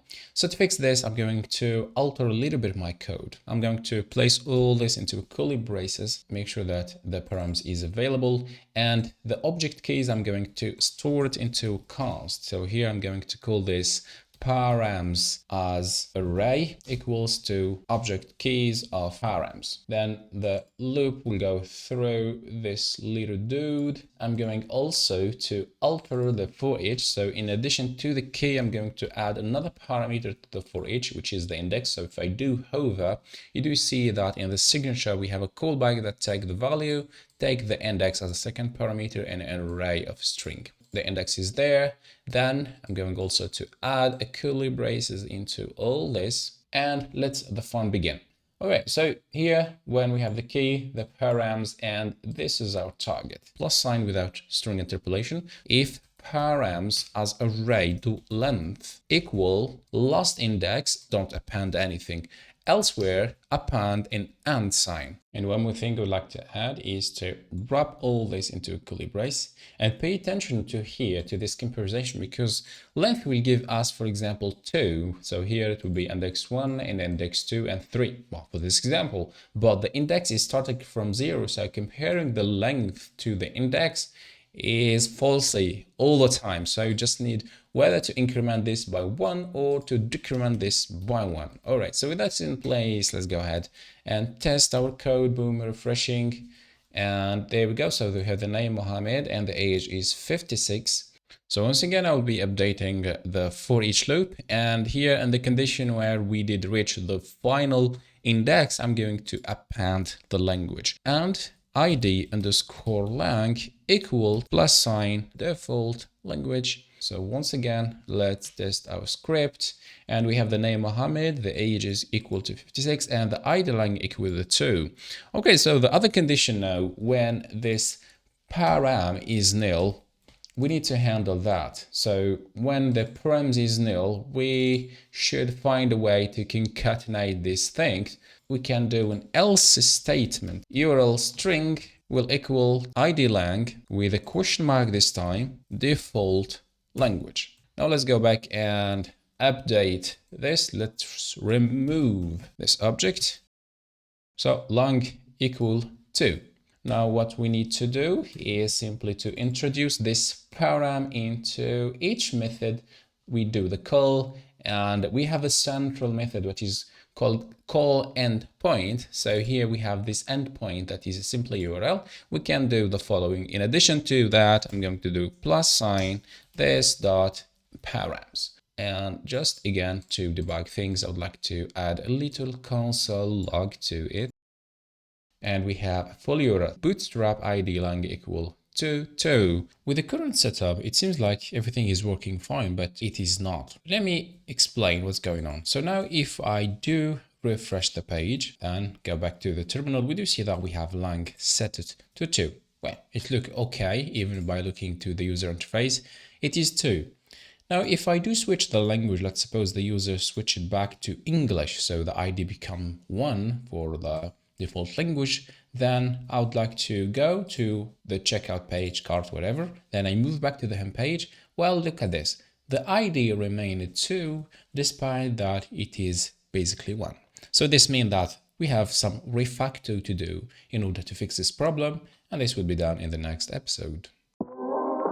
In today's episode, we'll be talking about a static ID of the language despite it has been updated client side, but it has not been reflected in the server side. So my idea here is to create a new class that will be a middleware between the client side and the front side. And let me draw a little bit. So here from the client, we dispatch to the store, then the store simply call the server/API through the API class. So my idea here is I would like to add another middleware. It's not really technically a middleware. It's not the middleware that I used to do with Nuxt, but instead a class, another front-end class. So here it will be simply a function that will accept a bunch of parameters, then call back the server API, then API class, then the result will find its way back all the way to the client. So with that in mind, let's go ahead and explain this with more code, because with code is easy to understand. Now let's go back to index.view where everything do start. So here we call the init from the page store. We land at this action. Here I'm going to update this for now. Instead of calling the useFetch directly, I would like to go through this new class called API front. It does not exist yet. We are going to create it in a second. Then this will be simply data here. Let's go back to the helpers directory, and here I'm going to create api.front.ts. So the naming of the file is not conventional. It just for distinguishing between the other file here, because we have another API file. So this will be simply an async function. It will be called API front, and it will accept an array of type.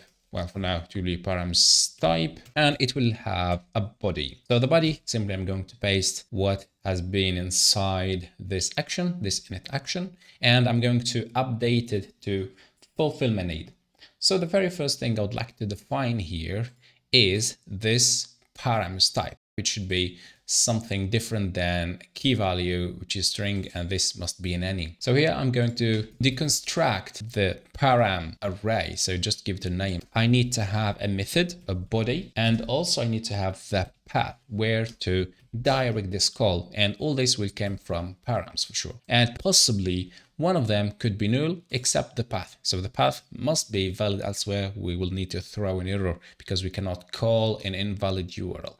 Okay, then next it will be the useFetch. So useFetch we're calling the API/page. Now we need to define the method. So method, it will be method or simply fallback to post. Then we will have the body. So the body here is simply the body of the useFetch. So it's not just any name, it must be a body, because actually it's a post here. This is why we have a body. If it was a get, it must be params.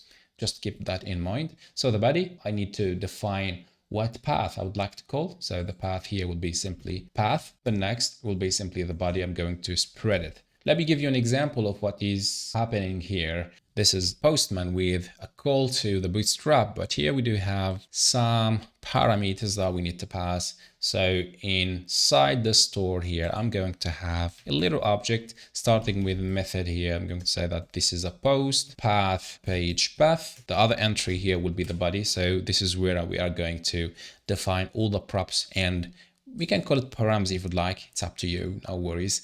And here I'm going to say that this is the menu image with single, and it takes single as a value. So just need to import.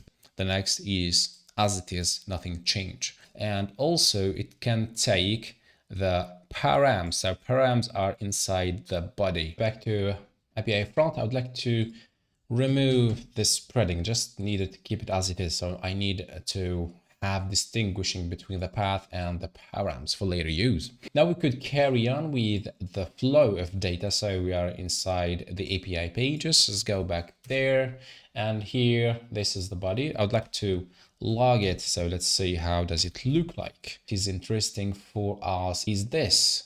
Place it here just for reference. So it's the path as a bootstrap, then we have the body. So the body is simply the list of params that we are going to pass with the call. So here we have a single parameter, which is menu with image, and it has a value of a single. What we are going to do next is this API. So API take the first parameter, that is the path. Next, it take an object of params. So let me jump back. So it's here simply params type, that is an object of key value. So here I'm going to do the following: body dot body, but it's ugly to write this way. This is why I'm going to distract the body object into smaller pieces. So we'll be having the path and we'll be having body over here. And yeah, this is a really problematic. I would like to update front to be something like params over here. This is far much better. Yep, so this will become params, and now I can do path params, and don't forget to pass to be body. Now let's go ahead and test if this did solve the problem. We have lots of argy-bargy things. I forget a very important thing here is to add the await right there. Seems like I forget to return something. Well, quite sure I forget, because here must be data, and end of the day of this function, I must return data. We need to distract the data. Refreshing the page, I should see finally my products. And the next thing I would like to do is to test the changing of the language. So here, let me get rid of all this mess of logging and stuff. So here, when we reach the end of the indexes, I don't need to concatenate a lang because it will be concatenated up. What I mean by up, I mean here inside this API front. Find a const. I'm going to say this is UI store, and it will equal to use user interface store const current language equals to UI store dot get default language, and pass this with the params body. I'd like to spread this time the body and ID lang current lang to the server API here inside the params. Go jump to this method. And inside the normalizer, everything should pick up automatically. Now, refreshing our page, looking to the terminal, and we have lang 2. Now, if I switch this lang back to English, we have lang equals to 1. So congratulations, ladies and gentlemen. It was a really boring chapter, but we finally set up a very good, solid state of code. So in the previous episode, we went through a big code refactoring, and the idea was to get the selected default language and pass it through the call in order to get valid content. For example, if the user select English, then we need to get product and information and all that kind of stuff in English. The pitfall of our system now is this information is not persisted. So when the user do reload the page, quit and go back, then everything is resetted to the default, and you just need to redo that selection once again. So the goal today is to introduce the local storage to the mix. So with that in mind, let's go back to our mission, and here starting point will be inside the Pinia website, the plugins page. Call that to explain everything we need to know about the plugins that are simply a way that extend the Pinia store, and one of these extensions that we can, if you can say that, is to store the information to the local storage. So our starting point here is to create a Nuxt plugin, Pinia Persist, and again you can call it wherever you want. Default define Nuxt plugin. You can do take a callback. Do inject an entire context. So the context, it's okay to have it, but it's a huge for this minimal functionality. This is why I'm going to distract it to $Pinia. I'm going to grab only the Pinia instance. This $Pinia actually contain the instance of Pinia. So we can do stuff with it. And the first thing I would like to do here, and the only thing inside the plugin is to call the use method from the Pinia, and here I'm going to pass a function that will be this time the Pinia plugin. Pinia local storage, for example, login, and this must be defined. So here I'm going to define a function. So this function do take the context, and here pay attention, this context is the Pinia context, not the Nuxt context. Okay, so with that in mind, let's carry on with our code. Here I would like to define a little type, and this is really long type. So it's subscription callback mutation, and it take a type of state tree, and make sure that everything is imported from Pinia. Elsewhere, we'll be facing troubles. So before doing anything, I would like to console log the context. Let's go back to the browser. Nothing to do, by the way, for the plugins that are auto-loaded. This is the store. So we have app, we have options, we have Pinia, and we have store. Our target is the store. So we need to access the store in order to point to a property called ID to make sure that I'm manipulating the piece of store which is user interface. So if I go back to the console, you do see that we have another log for that store, which is simply related to the one that is called user interface. So in my code, I'm going to say if context.store.id equal to user interface, then I'm going to do my code. So with that in mind, I would like to do if statement. So I'm going to say if context store dot $id equals to user interface. I'm going to do another log here. It's a free, no worries. So log, I'm going to say yeah, anything just to test that everything is working. There we go. So this is what we need. So every time something will happen to this store, we will have to trigger this code, starting by defining a little variable here. I'm going to call it default selected language, and it will equal undefined for now. Now we are going to subscribe to this context.store.subscribe. So this subscribe method simply will subscribe to any change on this store, and it will fire a callback when something is happening. So here it will be a callback. So this will be an event, and this event will be logged right now. So again, would like to see what's inside before doing anything, and click on this. So we do see that we have store ID, we have the events object, store ID is the one, and we have also the type direct. So let's go inside the events object. We have effects, so what's happened, and we have the key.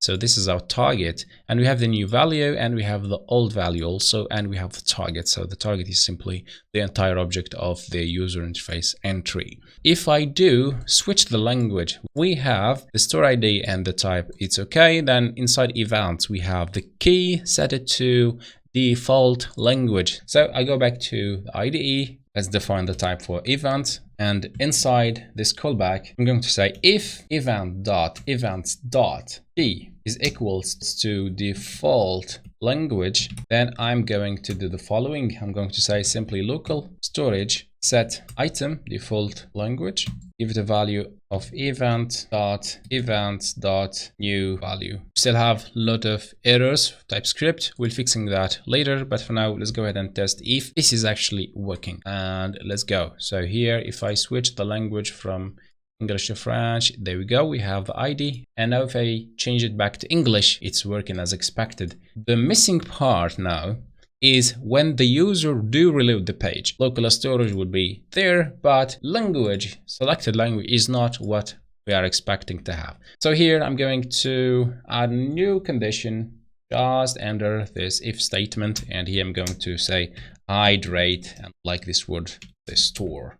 An if statement, but this time we need to make sure that our code is executed client side, because if you do local storage on the server side, well, this is an error. Process.client const default pre-selected language will equal local storage get item. So get item will be simply here the key that we did define. So I'm going to say context store dot $state dot default language equal to default pre-selected language. So here to be undefined in case something went wrong.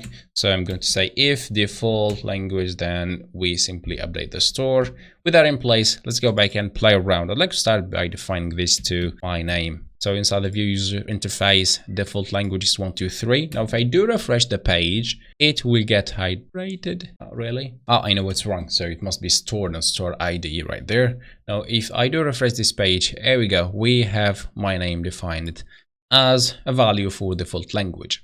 Okay, now let's go back once again. So here, if I select French, then it becomes 2. And if I check the store, it's 2. Now, if I put it back to English, it's once again 1. Here in the application, in the store, sorry, it's 1. Now, if I do refresh the page, we have the valid language being selected. But if I check the dropdown, we see that it's not displaying what language is currently selected. So this will be fixed real quick in the next episode. Now, in order to fix this UI, what we need to do first is to understand what's going on. So here inside the menu, I'm going to say locale. So I just want to see what is inside that value. Now we see that it is set to 1. But if I do refresh, look what happened. Now it's set to FR and it switched back then when the mechanism of local storage pick up and override the store. Now it turned to 1. Looking into Nuxt config, we do see that local is FR, so it's a string instead of a number. So to fix this, I'd like to go back to the Pinia Persist, and over here when we do set the item inside the local storage, I would like to set it into a string instead of into a number, sorry, instead of a string. So what I'm going to do, I'll check if this event dot new value equal to 2, then I'm going to set it to be FR, elsewhere it will be EN here. Now if I do refresh my page, I do see that I first just need to check any language. So here I'm going to set this to English, for example, and now you see that local is turned into a string and it's containing EN right there. Now if I do refresh this page, you can see that English has been selected. I'm going to set French right now, refreshing the page, see that FR is defined over here and French is selected. Let's jump into the application and you could see that this is set to be lang FR. So looking at this code, I may say, well, it's okay, it does work, it does return the language, etc. But we have some hard-coded code. And the problem is, tomorrow if we have Arabic instead of French, then it will be fireworks on the application. Would like to jump back to the user interface store, and I'm going to define a new getter that it will be a little bit specific. So I'm going to call it get language by ID, and here we'll be passing the state as always. The first specificity for this getter is that we are going to access another store getter. It will be the page store and be accessing the language getter. So here I'm going to say const page store equal to use page store, and the second specificity here is that we are going to return a callback from this get language by ID getter. So this is actually the way to pass a property to a getter in Pinia, and it will return something later. So here we'll be passing language ID that would likely to be a string, and page store dot get language, and from that let's access the languages, and from that I'm going to do a for each loop, and I'm going to loop through all the languages and compare the language ID to the language ID. So let's go do that.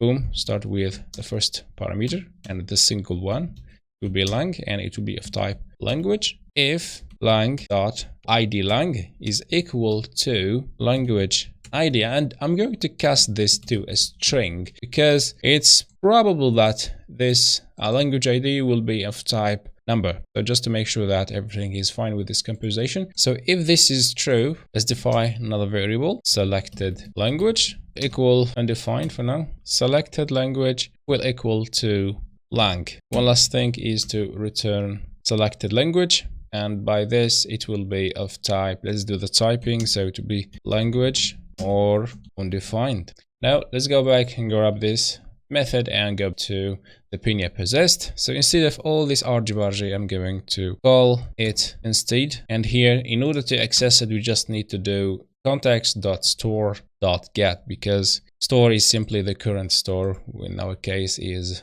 what we said here, the user interface. With this in place, let's go ahead and fix this minor issue with typing. So over here also. So right now it's undefined, it's okay. Let's go ahead and if I switch that back, we have a French. If I switch it to English, we have English, and checking the application, it said that it's an undefined. Okay, so here I know what's wrong. Inside the user interface, I have to return of the same method. So we're returning this first block instead of the final result. So let's take this off. And if we look at the persist here, we are passing the entire object instead of accessing the ISO code. So what I'm going to say, question mark ISO underscore code. Refresh the page, boom. Now we have a French, now we have English. Let's refresh once again. And let's say now it's set it to English and everything is working as expected.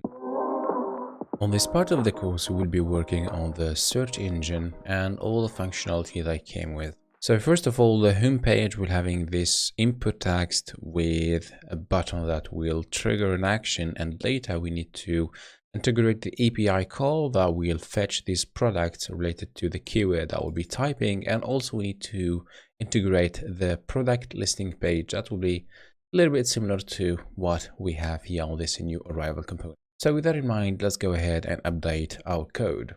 I would like first to jump to the search component, but for now only deliver this little text. Inside that, I'm going to create first a new input, give it a ref search keyword. Below it, create a button, the trigger of the search, and I'm going to use this bootstrap icon to add a callback. So I'll click search. Back to script, make sure that again we are using a TypeScript and it's a composition API. So here, let's define a const that will be a function that will accept nothing for now as a parameter, and will do only a console log of a certain ref that I'm going to create second. So here I'm going to say search keyword. Okay, so just above the search, I'm going to create a new const that will equal to search, and it will be of type ref. And here I'm going to say it's an undefined, and let's give it type here. So it will be a ref of HTML input element as a type, and it could be undefined. And here I'm going to say dot value. So this is the value will give us access to the property value of this ref, and I would like to access the value of this input. For example, mug. The mug is product name, and as you may see here, I have the keyword that I typed. Let's go ahead and do some CSS work, and I would like to start by wrapping all this into a div, giving it a class search. We'll be setting classes for the input and the button. So I would like that you witness this part of the video, which is defining the placeholder, and like that to be dynamic. So you know how we do things. We use the $T function for translation. Then we pass the key. So my key here will be dynamic and multiple levels. So we'll be having the inputs, and inside this input we'll be having search, and inside the search I'm going to define placeholder. Like this, we make sure that our code is more readable. And now let's jump back to dictionary. So we need to define the first object. So here, this will be input. Inside this input, we're having another object, which is search. Inside, we're having the placeholder. It will be search. Well, this is the case. It's lucky because here French and English are the same. And now, by the way, if you did add any translation, you need to respin the server in order that things got picked up by Nuxt and Nitro. So everything looks to be fine. And let me refresh the page. There we go. We have search now, which is okay. Now I'll go back to speed up this video just to fix this problem with padding and font size, etc. Welcome back live again. Now we have a valid UI. It's okay. We can keep it as it is. We have this text input. We have this CTA as for now do nothing other than displaying the message search keyword here. And if we click, then we get search key on the console. And in the next episode will be the part of integrating the call to the API and displaying the dropdown with suggestions. Today's mission will be about setting up the call to the endpoint with the typed keywords. So my starting point of changes will be around this search component. So currently I would like to store this value into a const keywords. After that, I would like to call the store. So since everything we do when it comes to calling the API should pass through the store like we did with the index.view, if you still remember, we did something like this. I'd like to do the same with this component. So here I'm going to create an instance of product store that inside the search product store dot search and pass the first parameter here, that will be the path, and the second parameter would be simply the params that we need, and eventually it will be the keyword. So here we have a little error, which is pretty normal because inside the product store we don't have that actions. That's why I'm going to create it real quick here and make sure that this is an async method, because we'll be calling it an API and we need to make sure that we wait for that response to come. So here the first parameter simply will be the path. I would like it to be a string, and here I'm going to type the second parameter that will be of type params type. Okay, so now the path, we need a path that will be pointing to the endpoint of the search page. So I go back to Postman. I would like to see what is the endpoint of product search, and by looking here we do see that is product search, which is the keyword, and accept an as, which is the parameter containing what we are looking for, and we have a pagination parameter that is results per page, and here it accepts a number, as you may see. So I would like to start by this, and I'll jump to endpoints to add a new entry, the product search, the value of product search. So it's exported. Now we can go back to the search components and I can do product search, make sure it has been imported. And for the params here, what do we have? We have, first of all, the as, so straightforward, very easy. And we have result per page. Okay, so for result per page, we can define it as an environment variable. So for here, I'm going to say the as simply will be the keyword, and the second parameter result per page, I'll go ahead and do process.env result per page. Make sure that we do add this into the environment variable. While update this. So next we need to jump ahead to the search method and simply to what we did with the page store. So I'm going to grab all this code and I'll fit it to my need. So starting with the data, we are calling the API from, make sure also that has been imported. We have the method to be post. The path should be simply the path here. We can keep it simple. And the body, so we don't need to any hard-coded code. So just going to spread the params object. And now I'd like to simply console log the data, and hopefully we'll be getting some response from there. Okay, back to the browser, checking the console. Let's empty and let me type mog here. And here we did run into this issue simply because he cannot access that environment variable client side. So to solve this problem, we are going to use the runtime config from Nuxt. So to do this, I'm going to jump back to the Nuxt config file, and let me copy this for now because I need it. So Nuxt config, and somewhere around here, I'm going to say runtime config, and inside it, it accepts an object.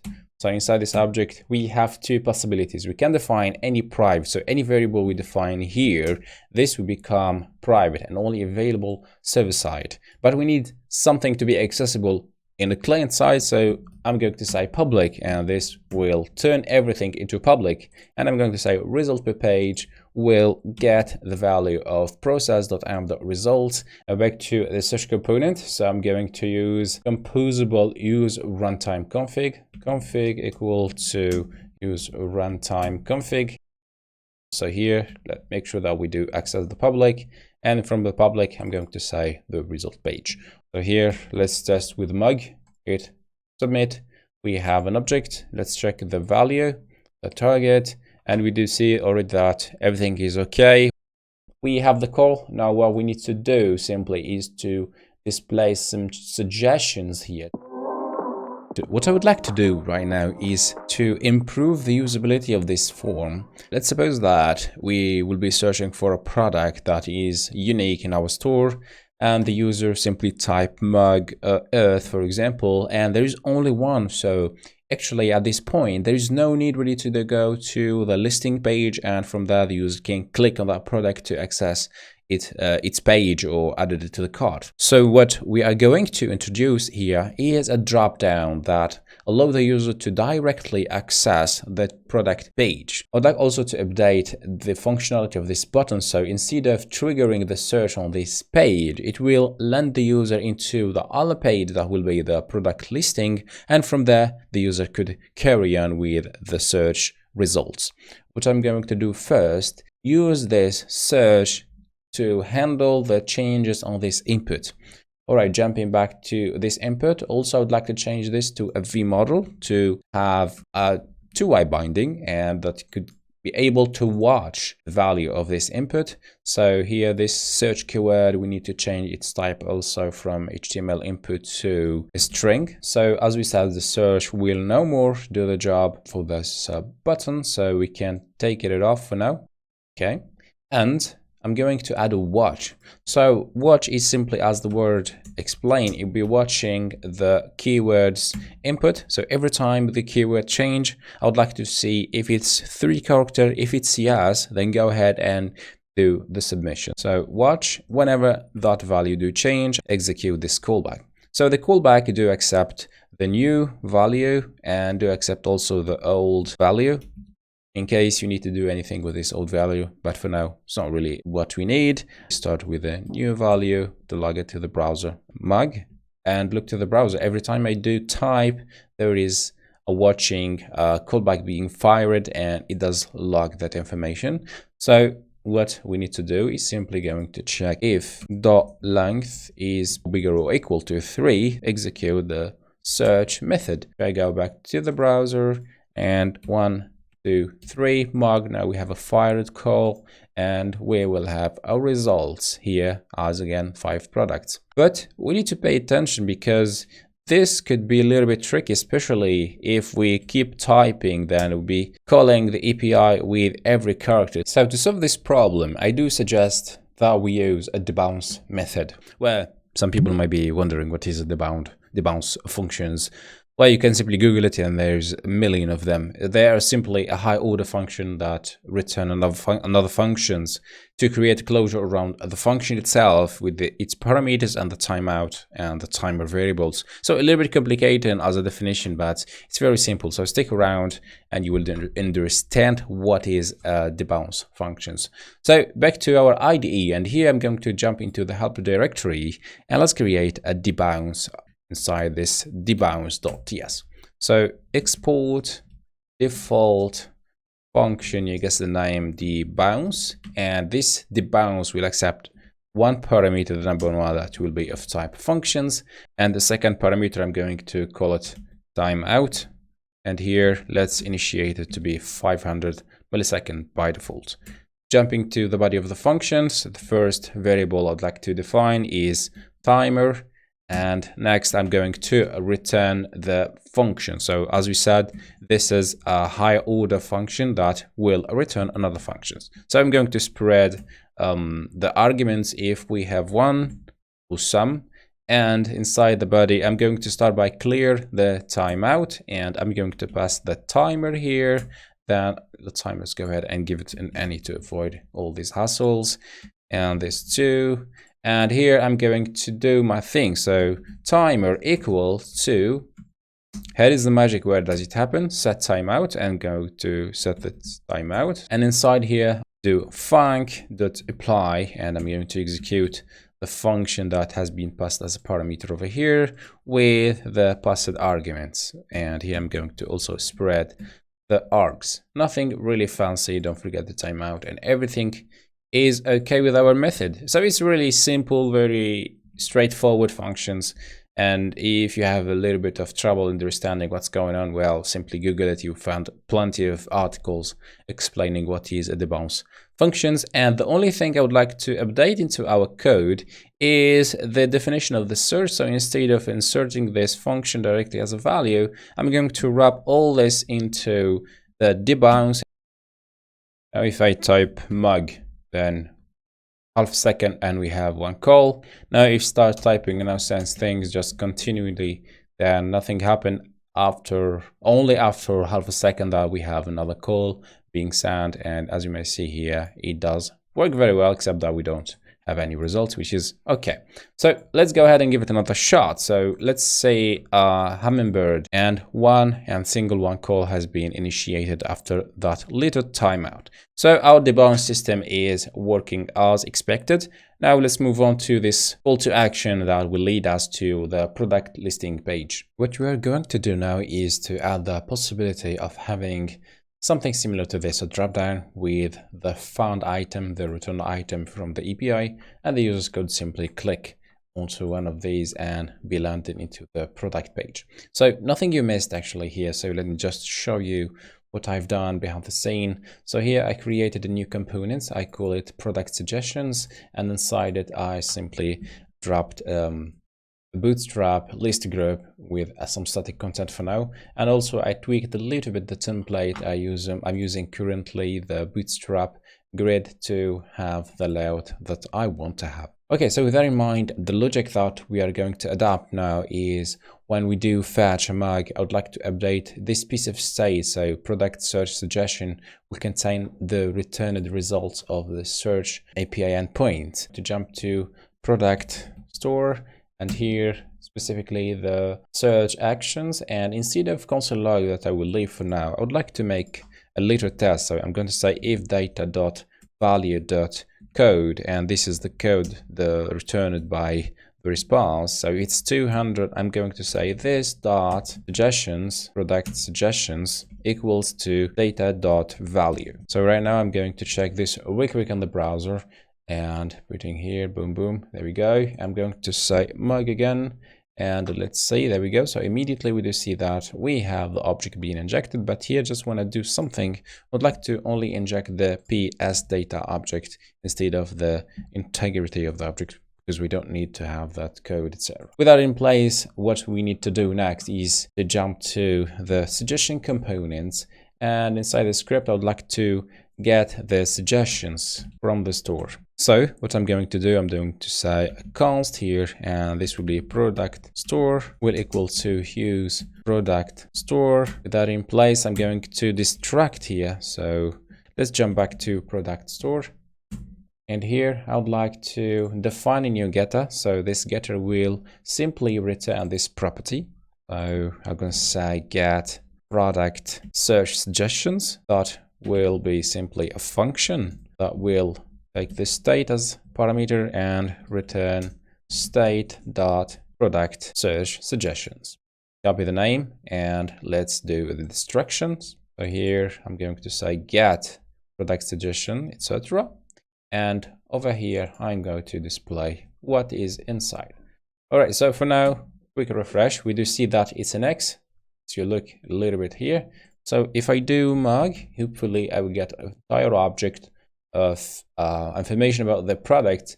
Now if I do blah blah blah, no sense things, normally I should get, yeah, it's still finding products with that no sense name. So let me try to fail it for a second. There we go. So it's being updated synchronously with the changes that happen to the store. So now the mission is quite simple and easy. What I'm going to do here, first of all, let me get rid of this, and I'll remove all these items except one, and define a little v4 over here, and I'm going to say for each product index in this, and I'm going to define the key here to be the index, and the class will leave it as it is, and here I'm going to define the name of the product. So here I'm going to say product.name. There we go. Now, well, surely we don't have any product to be displayed, which is quite normal. But now if I do mug, some valid data, I should see something displayed, except maybe, yeah, I know it's a problem because here we need to access the products object. Yes. Now, there we go. Now we have all the products available. So if I do change it, it should change. Yeah, we still have 5 products, but if I add no sense things, trying to falsify it, we said we have nothing. If I do hummingbird, there you go. So you see that the dropdown is changing relatively to the number of products we have inside the list. Now I'd like to work a little bit on this here.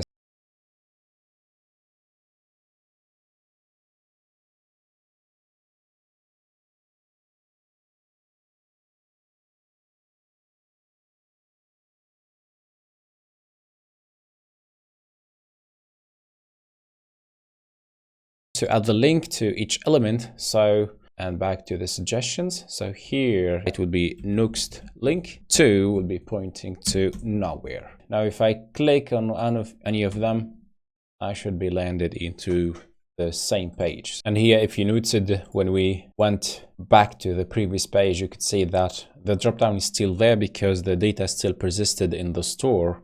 So when I click on any of these or start typing once again, I would like to reset that little piece of store. Let's go back to the store and I'm going to define a new action, reset suggestion, to define it to null. So here we have a little warning saying that it's string, so you cannot do it, but it's not string. This is wrong. So here I'm going to set it to null. Like this, we make sure that we do the reset. So here, every time we do the search action, we need to reset that suggestions. So let's go ahead and test this out. I'm going to say mug, this is the first suggestion, and now if boom boom, if I do search, there we go. I'm emptying store and I'm defining a new data. So if I'm going to say now sense things here, I should not see anything, which is good. Okay, so the next part is when I click on this link, I would like to empty also the store. So this could be done through the suggestion components. On a click here, we can add the callback, and I'll be using another composable from the Nuxt. It's called use router. So here I'm going to say router equal to use router, and I'm going to use another method inside, which is before. So let me show you what I'm going to do here. I'm going to say router dot before each. So before each, I'm going to pass a callback here, and this callback will be simply a dispatch to this method. So I will need to have the product store defined a little bit to the top here. Product store dot reset suggestions. That's it. And this is an action, so we need to execute it, and it does return a void. So go ahead and check this out. I will point myself here on the view. These are the suggestions. Now, if I do click, boom, it turned into null. So if I move back to the previous page, it's null. We're still working on the suggestion, and I would like to improve this a little bit more, because if I'm typing anything, we're calling the API, but the problem that there is no feedback from the application. A little bit of improvement I've made behind the scene. So here, when I do type mug or any keyword, I have some suggestion displayed with the product information, the name of the product and the price. So let me show you how that has been done. Again, inside the suggestion components, I've created inside the for each for sure, a first image tag with the src as a product default image.url with the width set it to 50, and here for the alt SEO stuff I'm setting the description short. Then a little bit down we have the product name inside in H3, and here I'm using the bootstrap grid, and a little bit down further we have the price of the product. And here I'm going to create a new directory atoms, and inside I'm going to create a new component spinner containing only that spinner class, and let's define some script for these components. And here my idea is to get a property from the user interface store that will tell us whether to show this component or not. Define a const UI store, and here another const show spinner that will equal to UI store show suggestion spinner. This does not exist yet, so we are going to create it. Let's jump to the store/user interface, and inside the return I'm going to define show spinner, and this will be false by default, and we need a get of store, and we need an action for that. So here I'm going to say update suggestion spinner. This will take a boolean as a parameter, so we're going to say state type boolean, altering the state of this show suggestion equals to state, or spinner state, to avoid any problem. Now we need to define the getter, get suggestion spinner. Again, this will take the state and will return a boolean, return state show suggestion state. And I'm going to wrap this into a computed property. Like this, we make sure that our component got reactivity from the store. Now let's go ahead and play around with the user state. So I'm going to check this. There we go. That's the spinner. If I turn this to false, then it goes away. Now it's time to do some styling and to position the component where we need it to be. So it will be around here. So the video will be speeded up a little bit here. Okay, so the spinner is looking good, looking beautiful, with a little bit of styling here. Now it's time to make things more dynamic. So the idea is when I start typing here, it does show up. When I get result, it fades out. What we need to do is to jump to the product store. And here on the search action, we need to trigger an action to the UI component, which is to the UI store, sorry, here, which is this one. So in the search, when I start searching, I'm going to say over here a little bit above, there's that suggestion. I'm going to say UI store, and it will equal to user interface store. And for this user interface store, I'm going to say UI store dot update the suggestion. I'm going to say this is to true. And once I finish with data here, I'm going to turn this to false. So if I start the typing mug, boom, we have loaded, then it does fade out real quick. So one more thing I would like to update is when I have nothing here, so it's empty or lower than 3, I would like to empty the list. It's really ugly. For example, if the user decided not to carry on with his search and he's stuck with this, which is not really good. So to do this, it's inside the search.view when we start watching. So let me search real quick for the watch. So over here, if it's lower than 3, then I'm going to simply return null, and we need also to dispatch the reset of the form. So do we have a product store? Yes, it is. It's right here. And I'm going to say go and reset suggestions, please. Okay, let's go back and test this out. So here I'm going to say mug, loader, then boom, boom. Well, it's not working as expected. And here we need to execute it. So my bad. So mug here, we have result. Now if I delete, everything goes away. Mug, test, have the spinner. Nothing is there. Now if I do delete, boom, boom, boom. Okay, now it's perfect. Now mug is okay.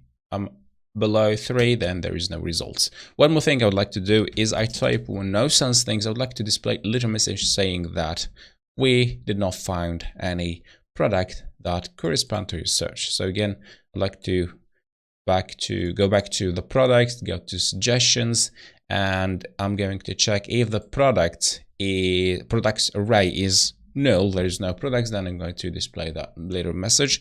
And this should be done through the suggestions component. And a little bit here, just before that we do the v4, I'm going to check a little div, if products, all this actually, length equal to 0. I'm going to say, sorry, we have no products for you. And there we go. So this is what we are looking for. No products found. With that in place, let's go ahead and translate this. So you know the syntax, curly braces, $T, and let's go to dictionary and see where we can place this out. So again, here we are under the input search. We can place this over here. I'm going to say that this is going to be related to product. So product dot no results. And here I'm going to say no products found. So it would be product dot no results. There we go. So no products found. Now if I switch back to French, we have pas de produit trouvé. So yeah, this is much more beautiful. Let's go with hummingbird, for example. And there we go, we have our product, and when you click, I'm redirected to the PDP. Today is a new chapter, and it will be around displaying the search results. So we're still in the same scope of functionality. So the starting point of this is when I click on this search box with something, surely type it in the search input, I would like to land the user into a very specific page that will display the results, product thumbnail with a picture, name, a category and price, etc., and the possibility to add that product to the cart. So let's go back and update what should be updated. I'd like to close everything here and start by creating a new page that will be redirecting the user to. So it would be called search results.view. And with all this in place, let's go ahead and define route /search as, just to keep it simple. And here will be search result.view, and this is going to be named to search results. And here I would like to respond the server. And from there, let's access this page. So it's called search/mug, for example, and you could see that the correct page being displayed. Now I'm going to update the search.view and specifically the button. So when I click on that button, I'd like to redirect the user to the search results page. I'd click redirect to search results. And let's go ahead and create this method. So const will equal to an anonymous function, and what I'm going to do inside, simply call the navigate to, and this will accept the URL search $/$keyword.value. Back to the home page, and now if I type mug and I hit, there we go. So we have the mug. We need actually to add a little control just to make sure that search keyword.value is longer than 3 characters. I'm going to say if search keyword.length or equal to 3 characters. With this in place, let's go ahead and retest this back. If I do click, then nothing happened. But now if I type mug, I click, boom, I'm redirected to the page. Now it's time to query the API and fetch some data with that keyword. So back to the search result, defining a new const, PLP, that stands for page listing products, and I'm going to give the store equals to use this new piece of state, and here it is user product list store, because we are talking about many products and it's a list. Okay, so make sure that it has been imported, and I'm going to do some work right there because this list piece of state is empty. The first thing is to define a new actions that will be an async, be called init, and it would take some parameter and some stuff. And actually, I do invite you to check this out. It will be very, very similar to what we have here for the search. So I'm going to copy the exact same code except some parts, because we don't need to reset any user interface right now about the suggestion. We don't have suggestions. And I'm going to grab this API front piece of code and make sure that I do also import all the missing imports. API front 2. And finally, after that, we fulfill the response and everything is ready inside the data. I'd like to check if the data is equal to 200. If it's the case, then I'm going to store that PS data inside the search product list. Now let's go back and have a look. Now inside the list, so the browser is already refreshed, and we see that we have the response result being stored inside the product list. Time to do some TypeScript. Starting point is inside the API front, so I would like to give exact type to whatever response being returned inside this data. So currently it's a global ref and it's unknown. So what I'm going to do is that I'm allowing this API front to accept a generic type, and a little bit down I'm going to say this is casted to an unknown and casted to an API response type, and I'm going to pass that generic type to this response type. So you don't know about this one, I've created behind the scene. So simply containing the code, the success, and the PS that is going to be typed to this generic type. So simply this is the interface of the response that we get from the REST API. And if I go back to the list component here, I'm going to type this as suggestion type. So once again, I've created another type called suggestions, and it contains pretty much all the fields, type and subtype of the suggestion response type. Okay, so with this in place, one missing part here, that this is actually a reference. So this is why we are using the .value. So I'm going to wrap all this inside a ref. And by doing so, we fixed pretty much all the problems. So with this in place, look at this, I can do PS data, for example, dot active filter facet product, etc. From products I can go for each, and yeah, so we have a full autocomplete of the object that we do get. Now just testing that everything's still fine. Yeah, there you go. Now we could carry on with our mission. In today's episode, it will be about displaying these results into this page. So quick update I've made here, I simply add the search component inside the search result in order to get that search form available. Okay, with that in mind, let's go back to our code, and I would like first of all to create a new getter for the list store in order to get search product list, the getters object, get search result list, search product list, a function that take the state as parameter, and it will return state dot. There we go. So that was really easy. Now let's go back to search a result. After the PLP init, I'm going to say const search result, and it will host the, you guessed it, the PLP store get search result. Quite simple and easy. Now I'm going to introduce the bootstrap grid, and here I'm going to say starting with a row, and I'm going to create a col 12, and let's duplicate it. And here I'm going to grab the search, and I'm going also to create an h1 tag. So once again, it will be a col 12. I need it to be full width and do respect the grid rules. And it will be in h1 as I said here, and we'll be placing simply params.as. What we are going to do, I'm going to create another row inside it. I'm going to start with a col 6.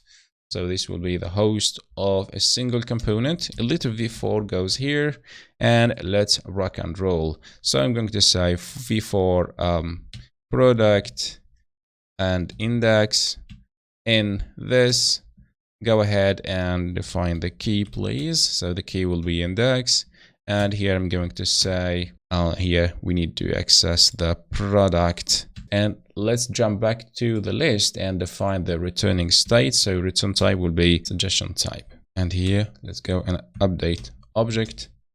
Say that this is an object as a known as suggestion type. There we go, problem solved. Now we can do products, and here I'm going to do product name. Let's see if this will work. Immediately does work, pretty good. Now we need to use another component that we created previously, which is the thumbnail. So let's navigating back to the components directory product, we have this thumbnail component. So I'm going to call it here thumbnails, and let's see what does it accept as a prop. So it do accept product here, and it must be of type product type. So it's very simple to do. Product equal to product. Okay, so here we have a little warning saying that product is missing the following property. Actually, it is working now, but we need to fix the TypeScript issues. Let's go back to list. So list here, we said that this is going to be suggestion type. So this suggestion type will take a product here as a type. And if I go back to thumbnail, we do see that we have another type here saying it's called a product. So we need whether to use this or this. I'm going to use product type. So if we go back to list, we do see that we have no problem right there. And inside thumbnails, we either don't have problems. We're good at this point, but I would like to challenge a little bit more the system. So now we are displaying search results for mug. Let's see if I do t-shirt right here, and if I do hit enter. So the auto suggestion is working very well. And now if I click the title, the h1 tag changed to t-shirt, what has been passed as a param, but the data on this page does not change. So in order to solve this, what I'm going to do, I'm going to wrap this sentence inside a computed PLP store get search list, and let's refresh and let's go ahead and test this out. So now we are displaying t-shirt. If I do mug and I hit enter, so immediately that do refresh the page. If I search for pillow, for example, let's say pillow, and I hit enter, and boom, that also refreshed the page. So that was great. Now it's time to do some CSS, and as you may know, as previous episode, CSS is a little bit boring to watch, so I'm going to speed up the video, and later I'll be back to explain some points of what I've done. Quick update of the changes that has been made. So here I did a bit of styling for the each one tag that's containing the searched keyword, and also if we have more products, a lot of them, then this UL do overlap. So I did add a max height, and this is simply a CSS properties. One more thing I did add, so when I do click on this button, this means that the suggestions are now more pleasant for me. So I do reset these suggestions, and this has been done inside the search components on the callback. When we do click on a redirect to search here, before doing the redirection, I simply dispatch the reset suggestions. And another more thing, please, is when something happened wrong and we have no result, I did add this little message with this icon and no products found for the passed keyword. And this has been done inside the search results page with a small if statement. So I'm checking if the product inside the search product list is empty, then I'm go ahead just displaying this I with this little message. And for sure, this is translatable. Today's episode will be around adding the filtering possibility to our product list. So all our work will be based on this little array inside the search product list that is containing for now 5 objects, and each object is simply one of the criteria that we can sort the product with. All right, so let's go back to the code, and what I'm going to do first is I'm going to create a new component inside the product directory under the components, and here I'm going to call this sort, and it will contain sort.view. And just to have some boilerplate, I'd like to start by grabbing a little bit of code from bootstrap and throw it right there back to the search result, and I'm going to place our new component inside a call 8, and I'm going to push it to the right with 4 and a little bit of margin top and bottom. So back to the browser, and there we go. So it's well placed. Now let's go ahead and make this value dynamic regarding what is happening here. So inside the component sort, we'd like to start by defining the setup, create a const product list store that will equal to use product list store. And from this, I'm going to define another const saying that this will be the sorting filters, and it will equal to product store dot get search product list. And from there, I'm going to jump into the sort orders. Now, what I'm going to do next is simply update my UI. So let's remove all these static fields, wrap this inside a template, starting a v4 over here, sort index in sorting filters, and we'll be defining the key index right there. So I'm going to say the value, it will be the URL parameter, and I'll explain this later. Then when it's come to what we display to the user, it will be sort.label. Okay, back to the browser, and there we go. So right now we have relevance name Z to A to Z, price, low and high. So everything looks okay and dynamic, but it's still static because we don't execute anything. So now I'd like to inspect this element and see what's inside as a value. So here the value is product.async. So the idea is when I do change the value, I'd like to grab this little string and request the search API using it as a parameter. One more thing I would like to check here is whether this current filter is active or not. So let's say this property, I'll be using the current here. So if current is true, I'm going to say that this is selected, elsewhere it's not binding, and I'm going to say if sort dot current. So if it's true, then go ahead and set that to selected, elsewhere don't. Now it's time to call the search API, and to do this I would like to start by defining a v model that is as a ref. So here I'm going to say select sort filter will equal to a ref that is simply null for now, and I'm going to assign this to our select, so v model, and we'll be having a search. So every time this do change, I'm going to simply fire a callback. So this dot, and let's go ahead and put it inside a callback dot value. If that changed, then go ahead and execute whatever happens. So I'm going to log this selected dot value for now. And now if I do select, I have the value being shown to the console. So what we need to do with this, simply I'm going to call the search API that we do have inside the list. So let me show you. We'll be passing it through the init once again, and we are going to pass some parameters. So nothing really fancy. I'm going to recopy the init that we have in the search results component, which is this one here. Paste it right there. Some updates to do. Product search here, make sure that I do import it. Params, this is something we get from the route. So let's go ahead and real quick grab these two lines.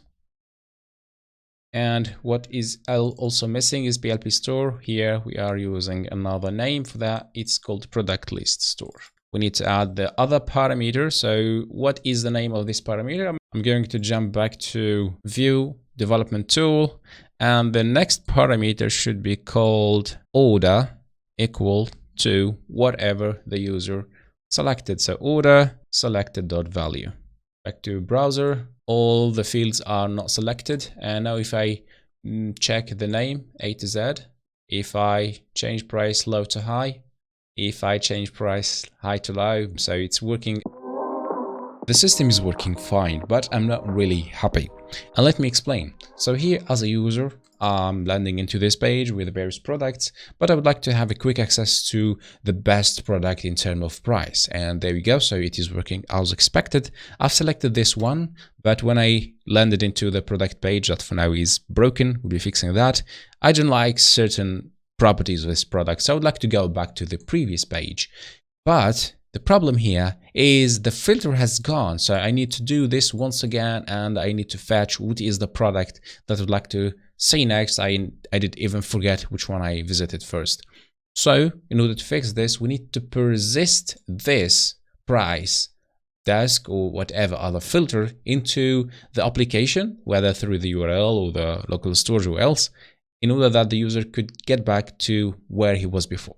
So let's start some updates. On the site search page, what I would like to do is to grab the query and do add the order property, query dot order, and if it's null, set this string instead. Now let's go ahead and test this out. So here we have an order by price.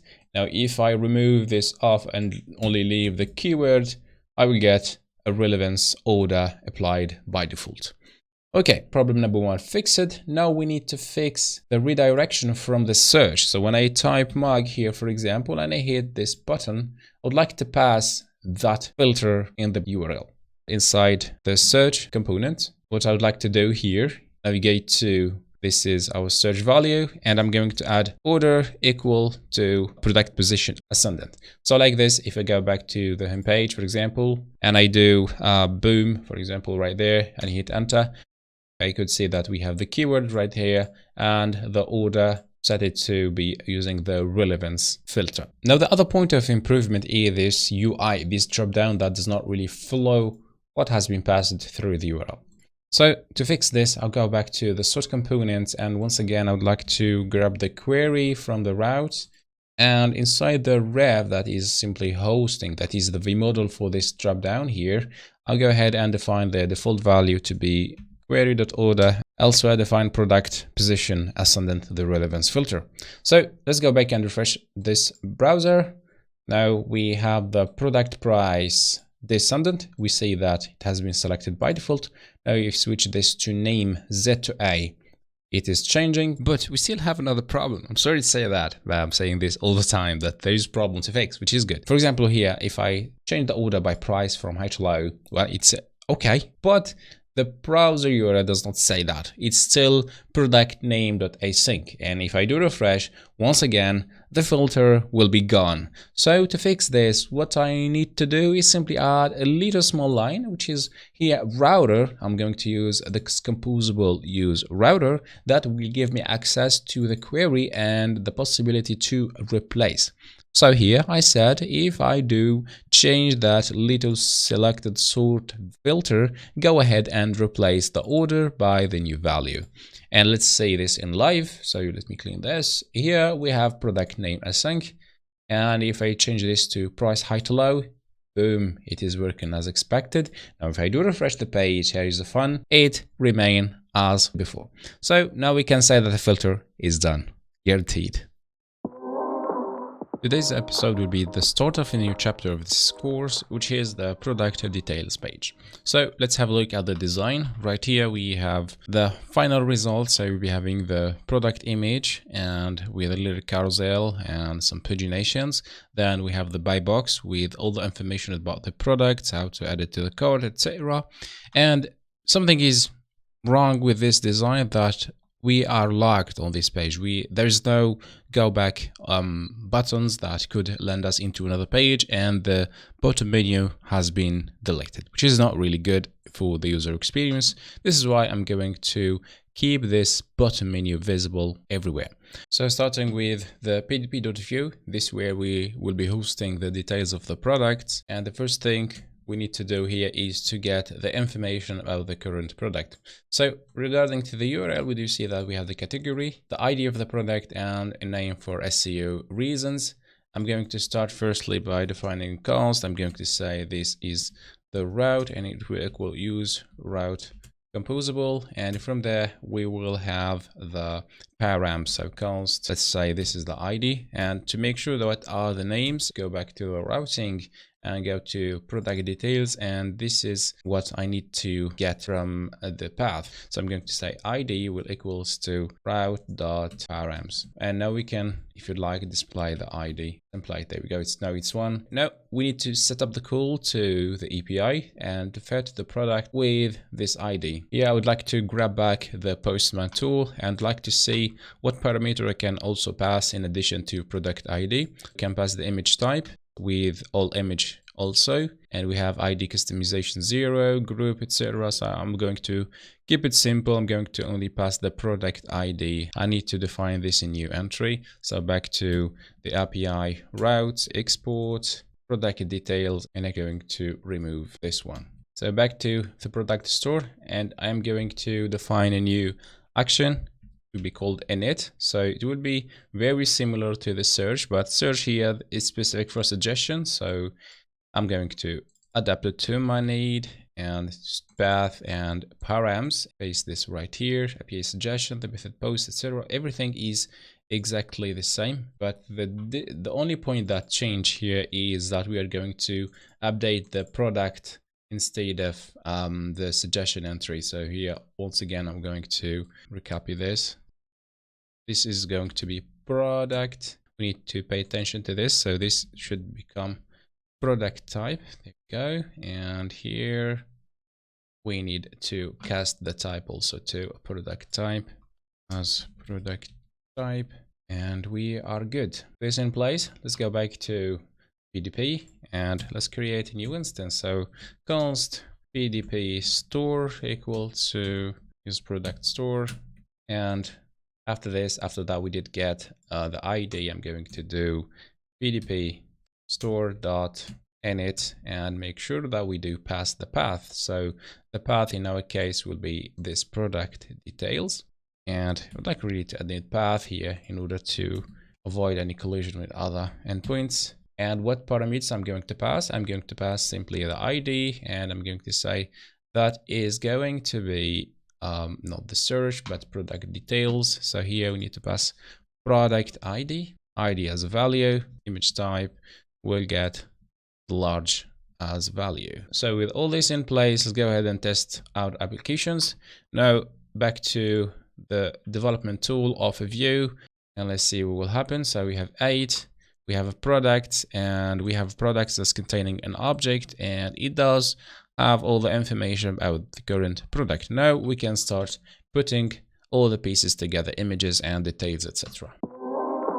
Hi and welcome back to this episode. So today's work will be around the product image carousel, so a product page that surely we need to display images to the user and let him decide whether this product is good or not. So decided to use the swiper from the Nuxt. So go to Nuxt module /swiper, and right there you'll find all the instructions, starting with a yarn install, yarn add, and next add the Nuxt swiper to the modules.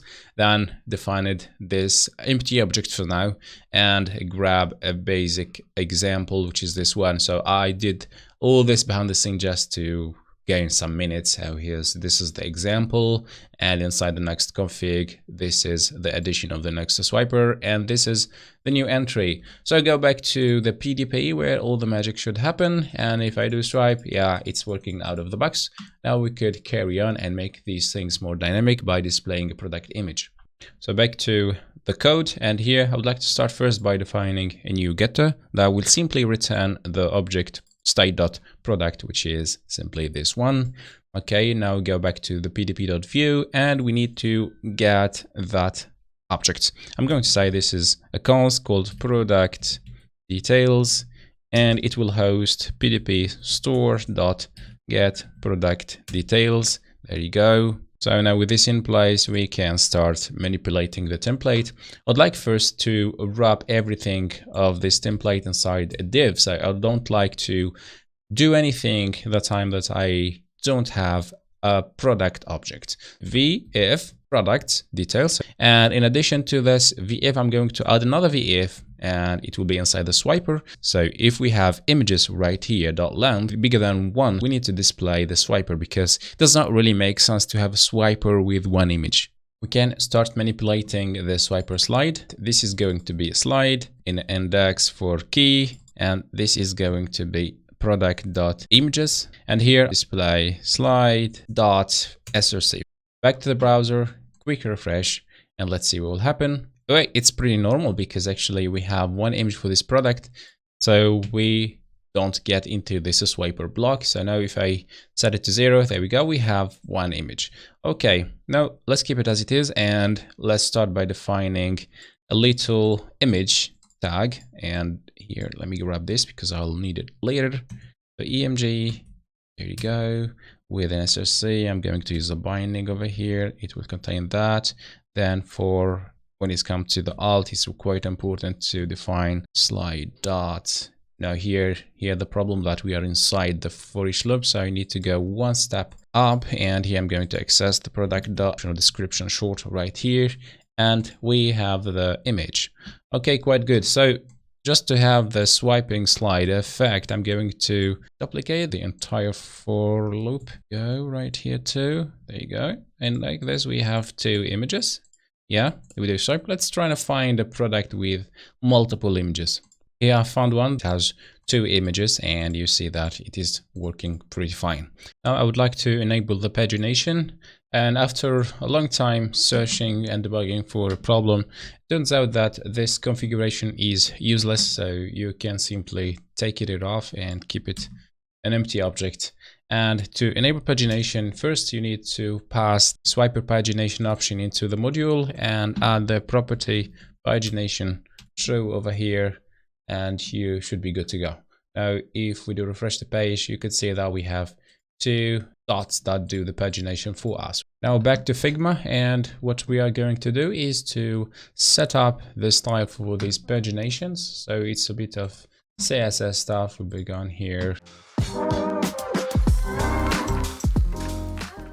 So one more update before that we wrap up this section is that I would like to place all these elements to a specific component. So we make sure that the pdp.view does not get cluttered with dozens of lines of code, that each code is really doing something separate from the other. So this is a very good idea. So to do so, I've made some changes in terms of directory structure. So this new directory is called PLP. Well, basically it was called pictures, and inside it we have this new miniature that has been to be named thumbnails. So this is related to product listing page. And here I did add a new directory called PDP. Inside it there is a thumbnail component.view that for now contain nothing. So let's go back to the pdp.view, grab all the code of the swiper, place it here. So make sure that I create a template tag, and here we have a little warning, which is pretty normal because here we are expecting to have these product details passed as a prop. So go ahead real quick to create a script, and starting by define props. First object will be product details, but here I'm expecting to have only images, so it doesn't really make sense to say product details.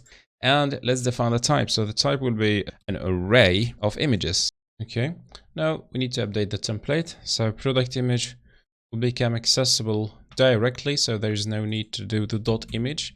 And here same things goes. So we have a little warning here, a little problem actually, that we need to make a decision. So here we passing the whole object. So in order to get the description short, we need to pass the whole product object, which is really not a good idea. So what I'm going to do is that I'm going to pass the description also as a prop. So I'm going to say that this is going to be of type string.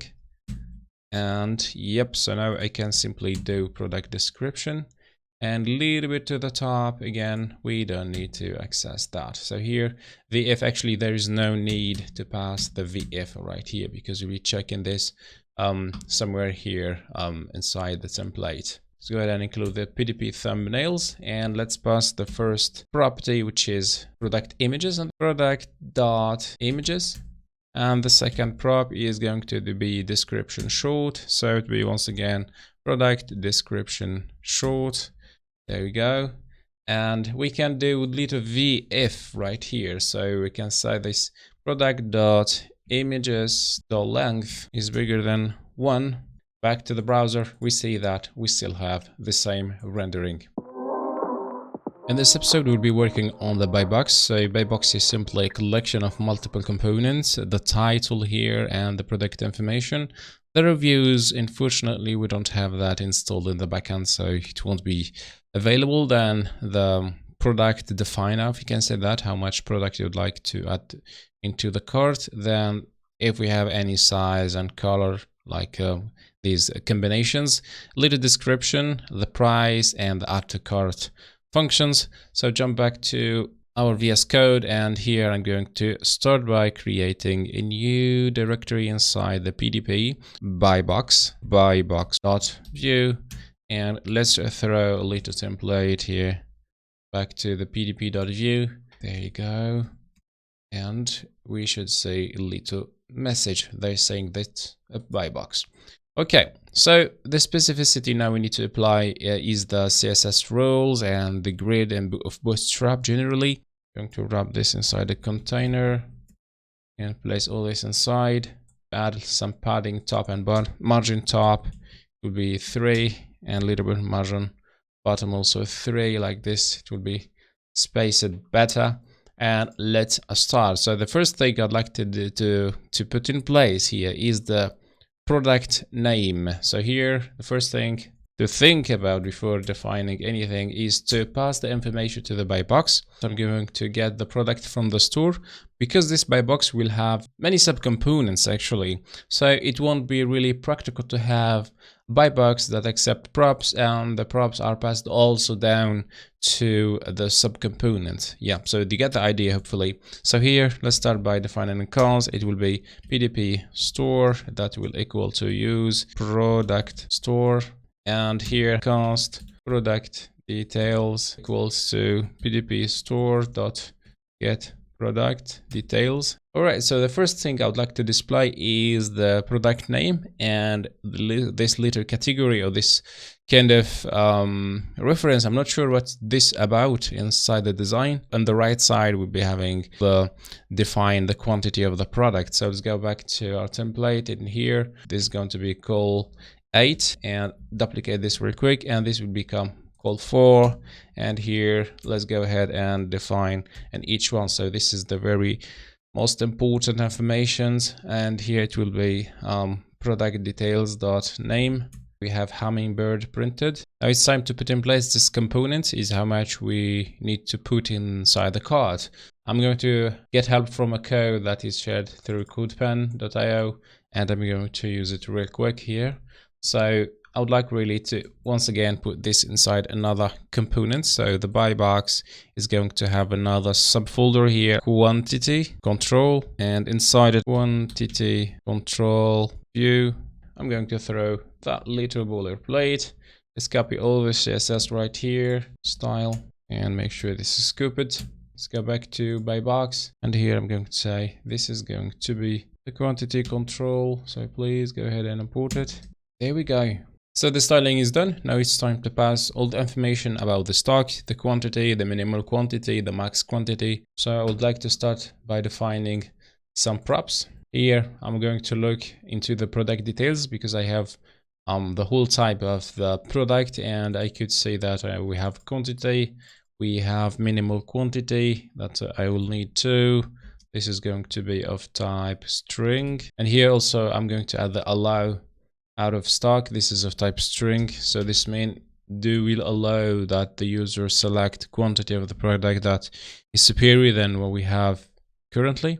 And also I'd like to pass the available for order. So if available for order is set to false or 0, then we cannot add this product to the cart. So with this in place, let's go back and include our component quantity into the buy box. So this is the PDP quantity control, and let's go ahead and pass these props. The first thing is quantity, so it will be product details dot quantity. The next will be the minimal quantity. Next is available for orders, and finally allow out of the stock, and we're good with this. So let's go back to the component itself and let's display all this information just to make sure that everything is being passed correctly.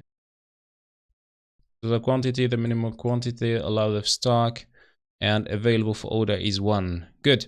I'm going to put in action. I'll make sure that when I hit plus or minus, the value of this boy do change. I'm going to bind this into a vModel quantity control. So here, let's define a const that will be of type ref. Let's take a ref of 0 for now.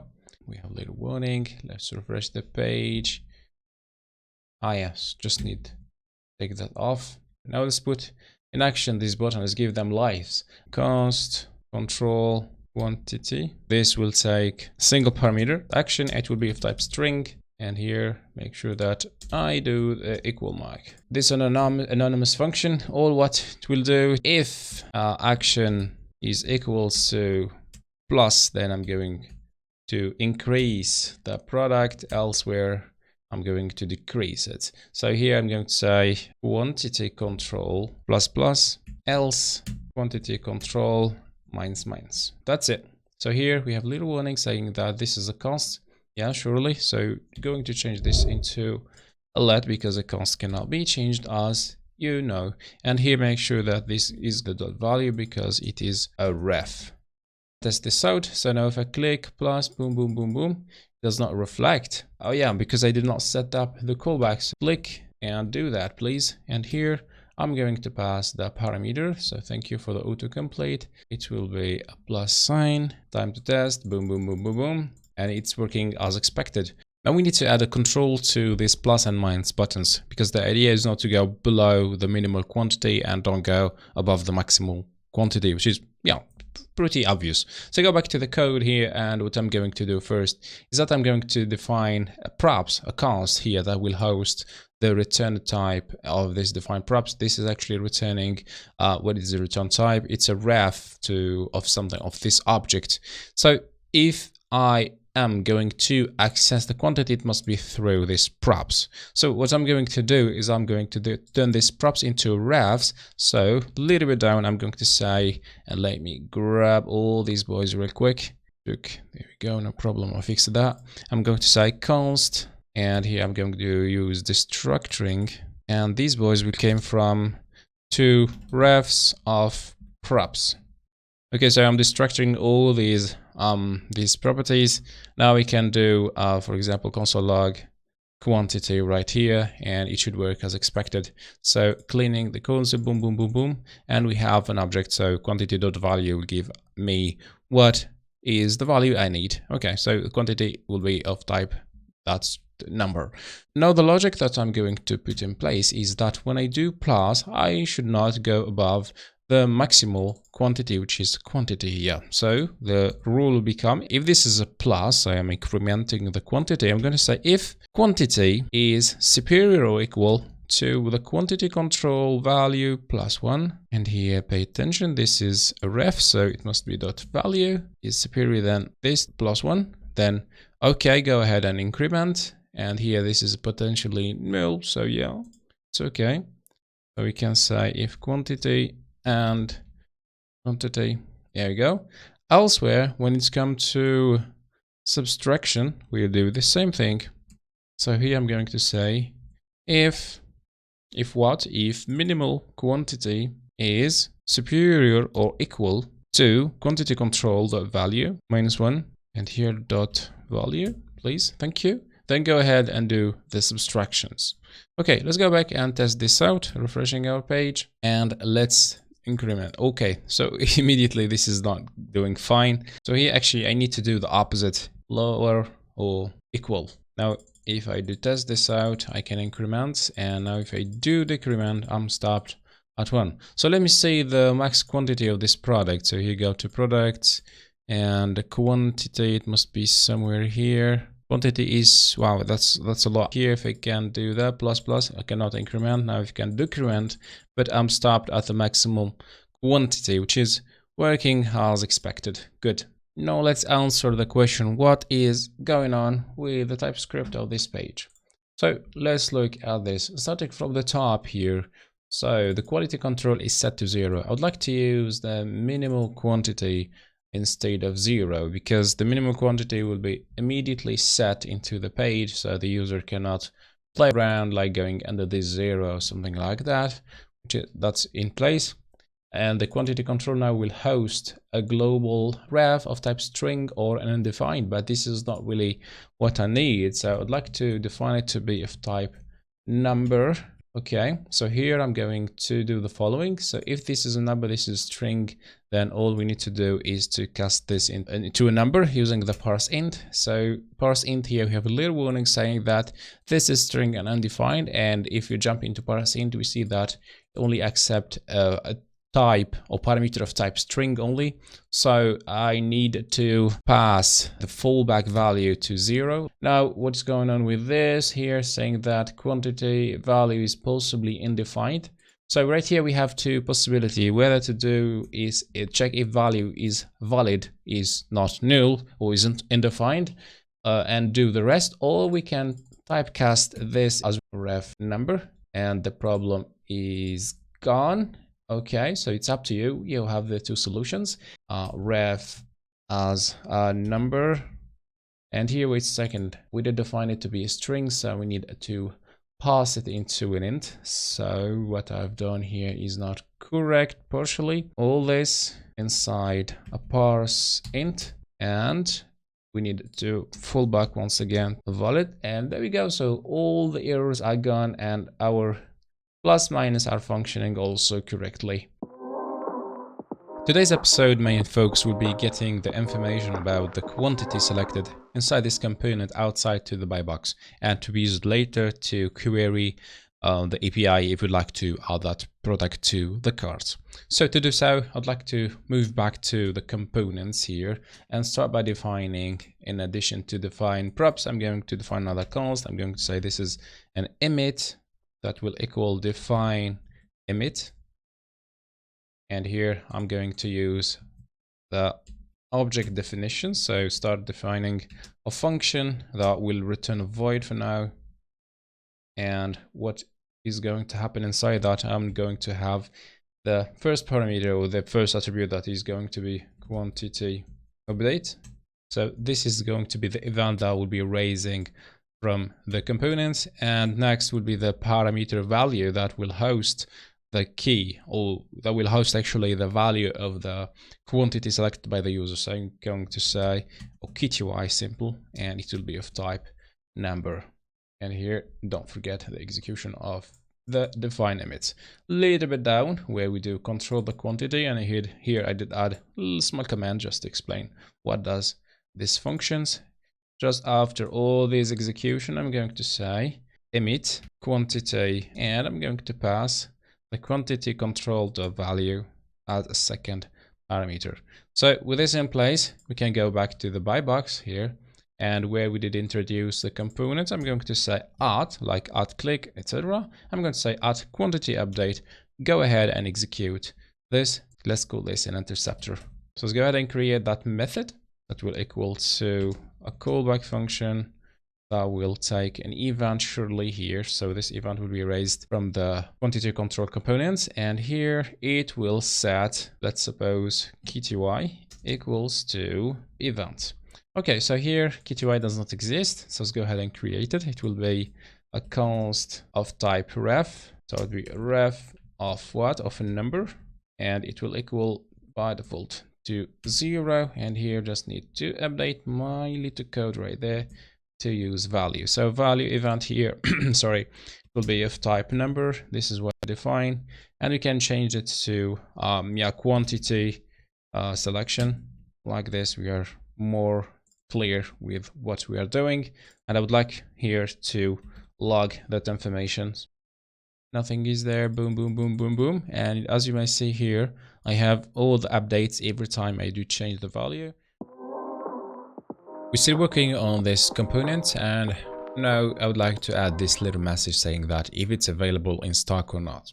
So to do this, let's go back to the quantity control, and I'm going to create a new div here with a class of stock dash status, and I'm doing a little test if statement. So if available for order equal to 1, then I'm going to display a translatable message. Elsewhere, I'm going to define a different message, and these messages are simply defined inside these two locals files. So for people who missed this change, is simply during the refactor of the translation, I created these two separate files, one for English, one for French. The idea to really don't have a 10,000 line of code at the same file for two different languages, and to make things more easy to maintain.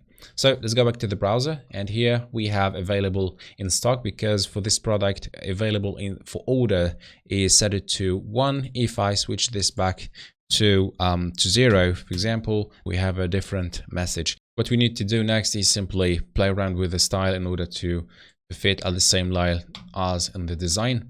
So here, let's go and inspect this, and here I'm going to decrease the font size 12 pixel with a font weight bold, and that is okay. So grabbing this real quick, I'm going to create new property called stocks.status. So all the way down inside the style,